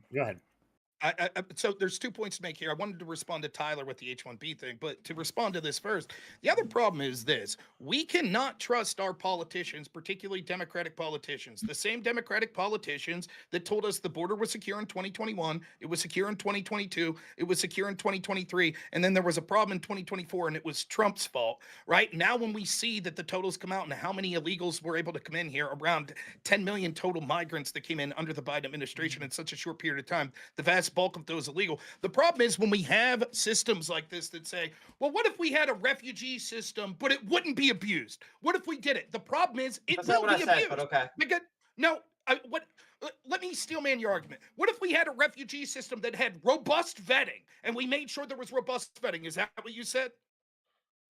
Yes, that's a better. Stronger vetting, I yes. assume that Yes. I assume the implication is you would also say you didn't want that system abused, correct? Well, if we're talking about abuse, yes, I would support Okay, putting more then if people I on could the go on vetting with my point. process so So that then it's a if I lot could go harder on to with my abuse. point. Yes. So when you interrupted me and said Yeah, but that's you not can't what I do said, that, that is Cluck. in effect what you had said. That is in effect what you said. You said let's have a robust refugee system that wouldn't be abused. That's fine. I believe that's something you would want. The problem is the people that want mass amounts of migration would allow that system to be abused again, just like they have in the past every time that we've used that system, which is why we need to say no more of these refugee systems, because one, it's a bad idea anyways, and second, because we can't trust our politicians to not sit there and pretend, oh, we didn't know it was mass people were coming in and we couldn't vet people and it was being abused. We just didn't know. We'll tell you 4 years later, now that it's done. That's the problem. My So question no, is, I'm sorry. so Our goodwill's been exhausted. I disagree Sorry. with your characterization of the motives of the Democrats for the policies that they. But let's just say I'll give you that just for the sake of argument. No, I want to ask why is it that the Republicans are the complete extreme opposite end? They're trying to get rid of people that are here, that are working, that are doing what they're supposed to be doing, not committing crimes. They are trying to get rid of, instead of trying to make the refugee system robust and less abusable, they're just getting rid of it. Why is that the only other option? Why do we need to accept refugees? Wait, Grid, please, if I can. Okay, First off, sorry. that's not the only thing that Republicans are saying. What the Republicans here are saying are different depending on who you're looking at. Grid saying things that are slightly different than me. Ryan, Okay, don't characterize us with the Democratic politicians then. Don't characterize us because we're saying this. We are saying we want a robust. We want a robust refugee system. I literally said, maybe you're having trouble listening. I literally said, I assume you don't want a refugee system that would be fraud. But we can't trust the politicians. And we can't trust Republicans to do it either. Let me. Why are you and Ryan incapable of not interrupting people? Why are you incapable of it? I sit here because quietly you like while to go guys- on with all kinds of different things that we As soon as you start responding. Hold on. Let him finish. I'll let you go respond. Like, and then I'm gonna... So a minute ago. Is, I literally said, I'm not saying that you want this abuse. However, we can see that this abuse occurred under the Democratic politicians, and your response is, how dare you lump us in with the Democratic politician, where I went out of my way to say, I'm not saying that that's what you're advocating for. Now, what I will take umbrage with, and I want to ask you, you said, well, you disagree with the motivations of the Democrats and how they allowed these illegals to come in. What do you think explains the fact that these illegals came in record levels under Joe Biden if this isn't what he wanted? Rank incompetence? And No, before you most answer of Go ahead, the that, people respond. Hold on. Yeah, before you answer, hold let on. Ryan Ryan, question. all right, but let Malawi, go ahead and say a question. Then I'm gonna let both of y'all respond, and then we're gonna come. I'm gonna take over from there. We're gonna get to closings. Go ahead, Ryan. I was just going to add to what Rob said, and bring it back to the original topic a little bit. It's kind of like, yeah, there's a whole bunch of fraud in Minnesota, and then take our word for it, it's going to be okay. Except there was $1 billion of fraud, and then Biden says, this week there was a story that he got a memo that said his soft on immigration policies were going to cause chaos, and he ignored the advice. So there, you brought up earlier, liberal Cluck, that there was an app that was used for asylum. The app was massively abused despite the fact that Biden was warned that these policies would cause chaos at the border and mass influxes of immigration. So when Rob says it's tough to trust the Democrats on this issue, what he's referring to is that the most charitable explanation for Biden's behavior I can come up with is he just wanted to do the opposite of what Trump did. It's hard for me to understand why he would refuse to follow the advice of his own administration to not let this happen in immigration, but he did it anyway for some reason, and that's the state of play. So that's why it's hard to trust. It's not like Rob's making this shit up. All right, go ahead, Cluck, and other Ryan. Y'all are gonna get. I'll get y'all both get a response in here. Then we're gonna close it. Go ahead, Cluck. What was your question, Rob? My question was, if it wasn't that this is the result that Biden wanted, what's your explanation? Incompetence? My explanation was that we just came off of a historic pandemic where the border was completely shut down. People were not only not allowed to cross the border, so they were backlogged in Mexico. There were people that were choosing not to come to America because they didn't want to do it during the pandemic. When Biden comes in, wait, no, what? I'm not high. I am not going to say that was like all of the influx, but I think that a lot of the influx, a significant amount of the influx, had a lot to do with that. Biden kept whatever. Hold on. Biden kept whatever that executive order that Trump put onto the border when he came in. I forgot what it was. It was a COVID era. It expired because the emergency ended. Day one. Title 42 emergency power. Hold on, I'm gonna turn it over to Coder. Hold on, we're gonna turn it over to Coder. Cluck's talking about the emergency power. Hold on. No, hold on. We're gonna turn it over to Coder. But right. Cluck, I gotta know. Are you high? Because you know the only reason why I started streaming, right, is because my ranch was literally being destroyed by fucking coyotes, and I'm not talking about the animal. I'm talking about fucking illegal aliens using it to escape border threshold. Oh, you know when that was happening? That was happening during COVID. I literally only got into streaming because this was happening in mass during COVID. So I don't want to say you don't know what the fuck you're talking about, but you don't know what the fuck you're talking about, at least on this issue. So somebody, I forgot who. I forgot. But we're gonna go to the other Coder. We're gonna go ahead, Coder. Yeah, you get. We're gonna talk about courses. To what he's saying, I mean, he's saying his like just because there were illegal immigrants that he was dealing with, like that contradicts your data or something. Huh? I'm saying, it contradicts the data. That when we see a mass problem, the worst that we've ever seen with illegal immigrants coming, and Joe Biden bragged about, I'm rescinding Trump's executive orders day one. And then the predictable result is we saw the border crisis get out of control. And I say, it seems like this is exactly what Biden wanted, because for 3 years he saw this and did nothing. And in fact, him and almost the entire Democratic Party said, it's not a problem. We don't think that there's a problem here. We don't think there's a problem. And then in year 4, once they realized it was bad for them during an election, all of a sudden they were like, oh, okay, there's a problem, but it's Trump's fault. My question is, seeing as how Trump bad stopped those the bill that would have numbers helped, were, but anyone with a pair of eyes could see how bad the problem was. Did Biden allow this to occur because he was horribly incompetent, or was it because that this is what he wanted to occur? There could be no third explanation. Go ahead. Well, I mean, I guess. Go ahead. Don't do it. Yeah, I mean, I'm not going to sit here and say that I have some clean outline of exactly what caused all these, like a surge in immigration or whatever. I mean, I'm not really interested in that. I want to respond to a few other things that have been said tonight. Like, number one, it's become like kind of a truism that these people are a net drain on our society, which is what I believe Grid, Ryan, and Rob have all asserted multiple times. But I don't think they have any evidence of that. Grid has even argued that 81% of these people are actually not working, which is not what being on welfare means, right? Like most people who are on welfare are employed often by like Amazon and Walmart. So obviously it does not follow that because someone is on welfare, they're unemployed. That doesn't follow at all. Also, Ryan was asserting very strongly earlier that, these people are being on welfare. They're not, that this is a failing thing. They're like, the implication being that they are not at all, like there's no rate of increase, right? Like the idea that there's no improvement in these communities and people who might start on welfare. Like he's implying that there's there's no improvement to their financial situation. That could be true. I don't think that that's been demonstrated. I don't even think Ryan has seen that data or whatever. I think he's just painting very broadly that it's been a failure, like he did with the Department of Education last time we spoke. I mean, yeah, it's just a few things to kind of poke in. Like all these people will repeat over and over and over.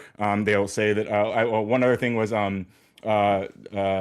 no, I mean, I think that's fine. But like, it's all these things you guys keep repeating over and over, and then you move on to a bunch of other topics. Realistically, we came here to talk about specific cases of fraud, which everybody here agreed, I guess, was happening. But you guys want to start talking about Somalian immigration more broadly because of these 77 people or whatever, which is interesting, but not collective punishment. If By I the way. can, real quick, the reason that we went. Some of you are at least. Because the reason that we went to this is because the guy who's running the show, Gibbs, asked us to change to talk about this stuff specifically. That's number one. Second, to talk about liberal Cluck. Do you see the chart that I have up there, liberal Cluck? I do not see you mentioned a chart earlier, and I didn't see it in the group chat. I didn't see it on your. I'm sharing the screen.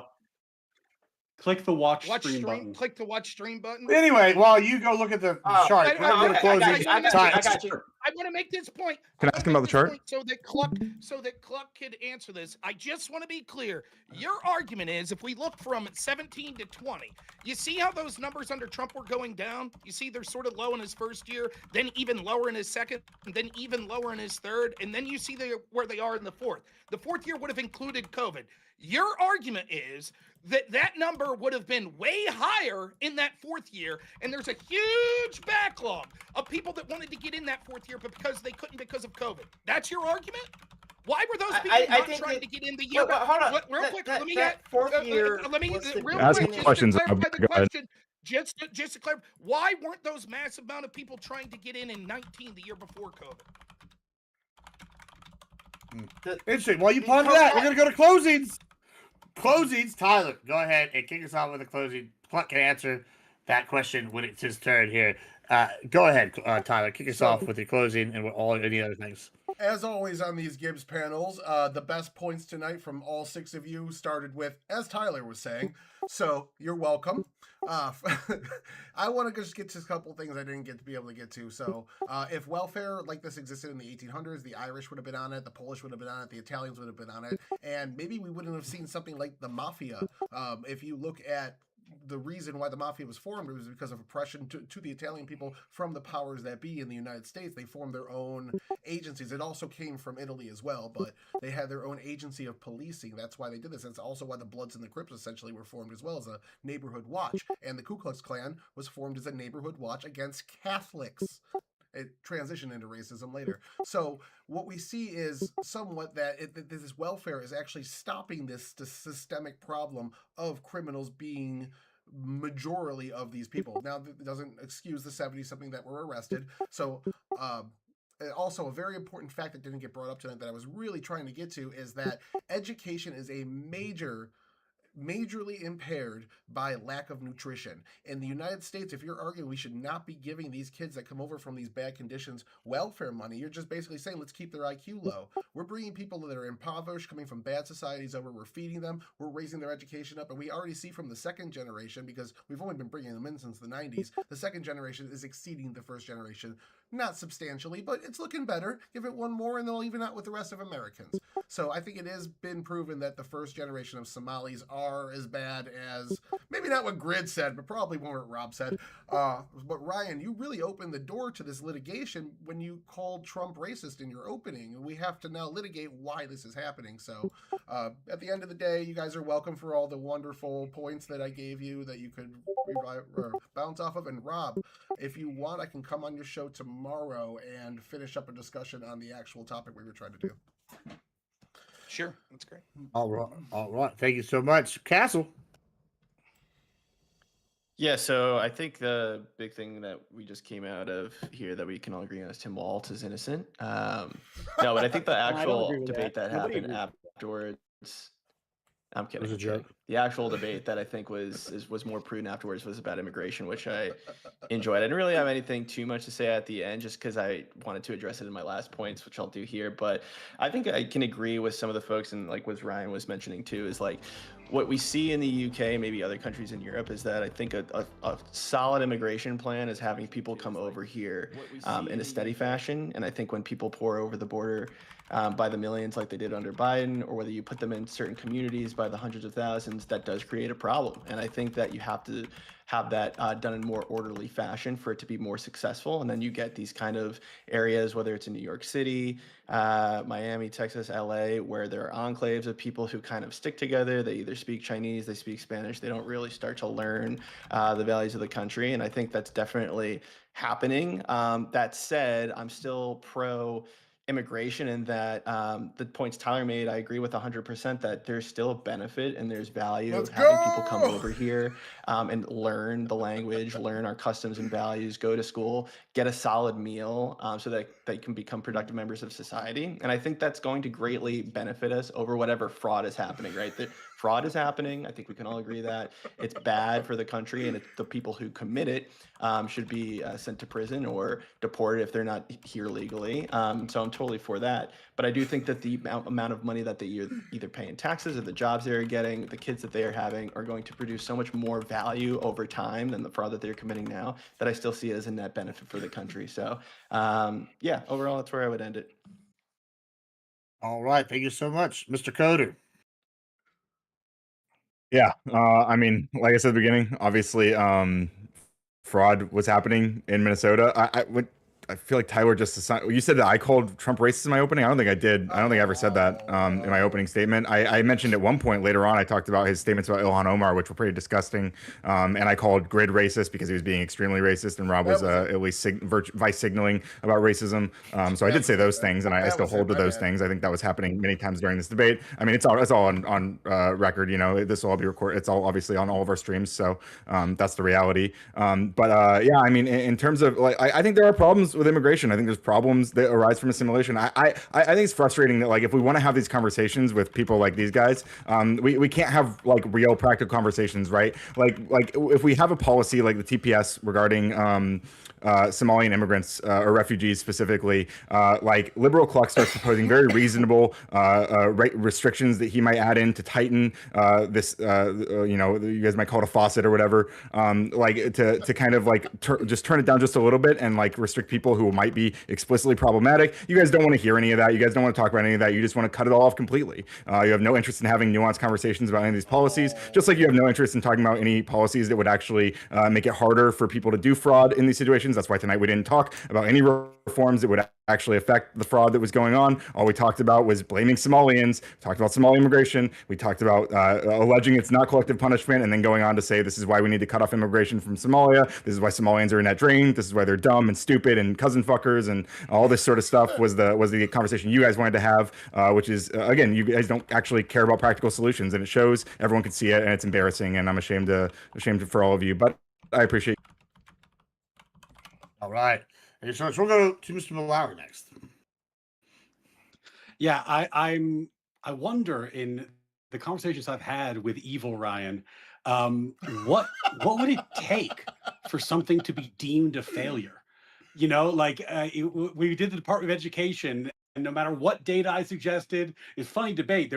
My debate opponent conceded that the Department of Education had been a disaster in every program that I mentioned, and still Ryan thought that wasn't enough. You know, here we're talking about the TPS program. We've pointed out massive problems in terms of the impact it's having on the population in Minnesota. We've had massive fraud that has shown light on this issue. I'm not sure what it would take for a program to be deemed a failure if nothing that happens on the ground can ever evidence failure. This program has not worked out well. It's okay to admit that.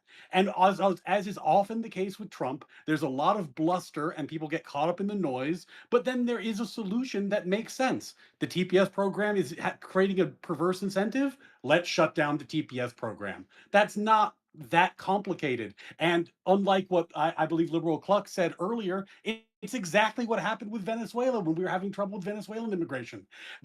The truth is, the TPS program is a refugee migration program which limits individualized vetting. It limits the capacity to do the things that make assimilation likely. So you end up with a situation where assimilation doesn't happen with all the downsides that are entailed by that. There are better ways to do these. You don't have to call people racist or get all worked up about it. We can just admit that the program has failed. And then once we admit that, we can talk about other solutions.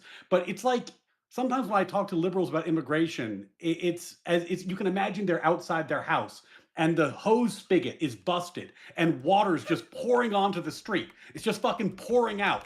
And they're like, and I'm like, your hose spigot's busted. And they're like, let me tell you about my water conservation policy. I'm like, I don't give a shit about your water conservation policy. Your hose spigot's busted and water's pouring out on the street. Your policy doesn't fucking matter. You have to fix the problem first, and then we can talk about sensible solutions. All right, thank you so much. Let's go to Grid. Okay, yeah. So where to even begin in this closing? Well, it's easy, to be honest. Yeah, we shouldn't be letting stupid people into the country. We should not be lowering our collective IQ. If the claim is going to be that we need these people for something, then let's make a good claim, and maybe that can happen. But so far, all I've heard is my feels, and it hurts my feelings that you won't even consider another option. Yes, I actually have a great option. Don't allow anyone in. Because if we don't do that, then we don't have to worry about embezzlement. We don't have to worry about $1 billion being squandered. We don't have to worry about all of these things. It's so easy. The easiest thing in the world. But let's just say we want to let some people in. Great. As long as it doesn't cost American taxpayer dollars to do so, bring in whoever qualifies. And you can use a qualification. But not one tax dollar can bring in these people. Not one. My opinion, because American tax dollars get spent on Americans. As a matter of fact, I am such an isolationist, I don't think we should send another dollar to the Ukraine or Israel or anywhere else in the fucking world. Because those tax dollars belong here in America. And yeah, that's where we're at. So and Ryan didn't say shit tonight that made any damn sense whatsoever. Except the good Ryan. Good Ryan said a lot of really smart and intelligent things, and you should listen to him. Thanks. You gotta clarify good or evil Ryan. Can I go next? Yeah, the evil Ryan, do not listen to evil Ryan. Evil Ryan is wrong. He's wrong. Because there's no level that where he will be happy. There just isn't. We literally have cousin fuckers coming in the country, and he's like, yeah, that's fine. That's cool. Bring them in. Fine. All right. What's wrong. All right. So, holy shit. That's it. Okay. So I think that what we saw in this panel today, that people like Grid, Rob Noerr, and Ryan, they said a lot of shit that they expected everyone on the panel to just take as truisms, right? They said that Tim Walz was in on it. Hold on, did I interrupt you when you were saying your stupid ass shit? No, I did not.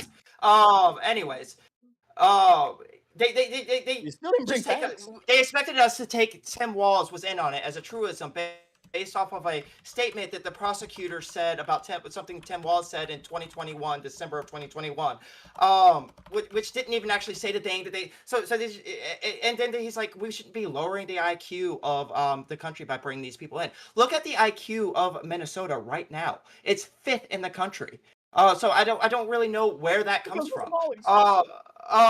Shut the fuck. Anyway,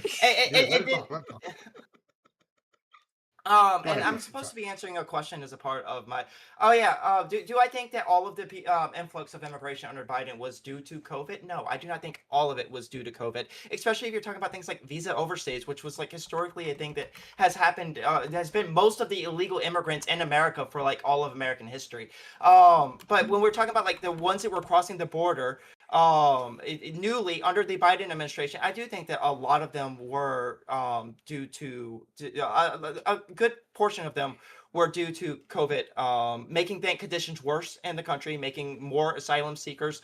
That's why the whole Kamala Harris being the border czar thing was a stupid thing to say, because she wasn't the border czar. She was in charge of trying to help make the conditions in these countries better. So we have less people wanting to come in America in the first place and wanting to stay in their country. Obviously, that's a huge ass task that's like nearly impossible to do, but if for one person to do. But yeah, so I do think that.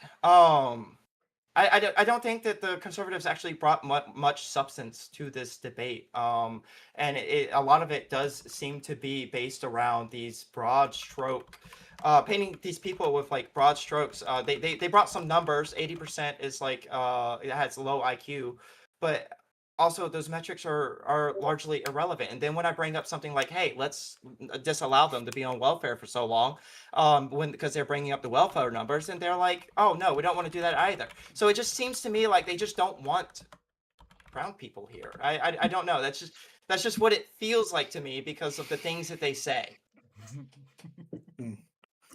All right. Well, last but not least, give us some substance to close us out here, Rob. Sure, I'll try. First, on the broader topic that we were here to talk about, it's ironic. I think everyone on our side of the aisle was clear the entire time. We don't think there's evidence that Tim Walz committed a crime, but there's certainly a lot of smoke there that would warrant an investigation. In fact, by December 17th, he is asked to supply evidence from his communications to the House Oversight Committee. We said that investigation was something that should occur, right? The fact that we could see that we're constantly told, oh, they said this about Tim Walz. None of us said that. And it's almost like there are two different debates going on where we keep saying things and then we're told that we said something else totally ridiculous. So, yeah, there's all sorts of things we didn't talk about in specific case. Keith Ellison's connections to this, as I got to a little there, seems to be remarkably shady as well. The scale of the fraud is ridiculous. There are credible allegations from insiders that suggest that a lot of this money went to fund terror groups. And I think although it was fine to take it to immigration, one of the ways that I would have liked to discuss this is how these programs being set up through these NGOs in the first place are rife with the ability to commit fraud in general. And it's probably a reason, and it's something I said in my opening statement, that we need to have systems. One, I think we should dramatically limit all of this spending of NGOs. And secondly, they need to be significantly audited, because this sort of stuff, and we saw this with COVID funds galore, the PPP loans, there's estimates that some 15 to 20% of them were obtained fraudulently and ended up making their way out of the country. That's absurd. We're talking about billions upon billions of dollars of our taxpayer dollars that's going to fund possibly terrorism and other bad interest around the world. When it comes to the immigration policy, I mean, I don't know what to say other than we just get to this more racism that you see all the time that's ludicrous. Ryan, the bad Ryan, accused us of not offering solutions that couldn't be further from the truth. We specifically talked about how we wanted these sort of refugee programs to end. The fact that they exist mean that they'll be exploited, and that what would be better, and Ryan, good Ryan, went specifically and said what he would recommend is getting rid of these immigration programs, and then if we need to bring immigrants in from Somalia, doing it in a non-refugee basis, which would allow us to bring the best and the brightest from Somalia. In other words, merit-based immigration. Now, there might be a disagreement between Grid, Ryan, and Tyler and I on how much of that merit-based immigration we would like to see come, or what exactly those merits should be. But nonetheless, that's a far more defensible position than this compassion-based immigration. And you can see it all through this debate, where our opponents, it's like, well, we have to leave these Somalian immigrants in, so let's find a way. What if we tweak this to, where is it that says that we're obligated to let immigrants from any country? Why shouldn't we be choosing the best and brightest? If all of the best immigrants end up coming from countries that aren't Somalia, who gives a shit? The goal of my country is to benefit the citizens of this country. We owe nothing to the people of Somalia or the people that want to immigrate. And that's doubly true when we're talking about this refugee program. And as we bring up statistics of things, what you can see is they're either hand-waved away as racist, they're misinterpreted, and they say that we're saying things that we're not actually saying, which is ludicrous. Or you can see, like Liberal Cluck, when you're presented with evidence about, like, how do you explain Joe Biden allowing this? He comes up with these inane explanations like, well, the reason is a lot of these came because of COVID, because of backlog of COVID. But I showed you the numbers. Actually, the number of people during the Trump administration while COVID was there increased. The amount of immigrants were increasing even during Trump under COVID. So the idea that just precipitously in the 3 years prior to that under Trump, there was a decline in net immigration, or a decline in the total amount of immigration that we saw, but it was about to boom during Trump, during COVID, and so therefore we should use that as some possible explanation for Biden is nonsensical. The truth of the matter is, all of this, when it comes to the abuse that we see through these programs, which sadly we didn't get to talk much about how all of these programs are able to be abused, or it becomes these immigration system, it is America last. We care little about the American people. You can even hear them being belittled. American people are on welfare. American people do this and that. Yes, it's true. There are people in our groups that are in poverty and other things. Saying poverty isn't a moral failing. It's saying that we should not be bringing in people that predictably are going to be in poverty. We should not be bringing in people that predictably are going to have 80% of their households be on some forms of welfare because they're in such poverty. These are not net gains to the country. And that's not to even talk about discussions of the cultural changes that will occur. So it's not a matter of racism. The accusations of racism literally mean nothing to me. At this point, it is the last bastion of people that don't have an argument. And as is usually the case with Radical Coder, that's a device that he will rely on because he knows that he's incapable of arguing the facts of the issue. That's it. All right. Thank you so much, Rob. Hey, hold on. Coming up. Hold on. Let me just do a little housekeeping real quick. Coming on Sunday, folks, we're going to have our semifinals of our debate championship series. We're going to be having Tyler here is going to be debating Fabian Liberty in the semifinals. What was the topic, Tyler? FDA. FDA Wait, you're regulations, Fabian good or Liberty? bad.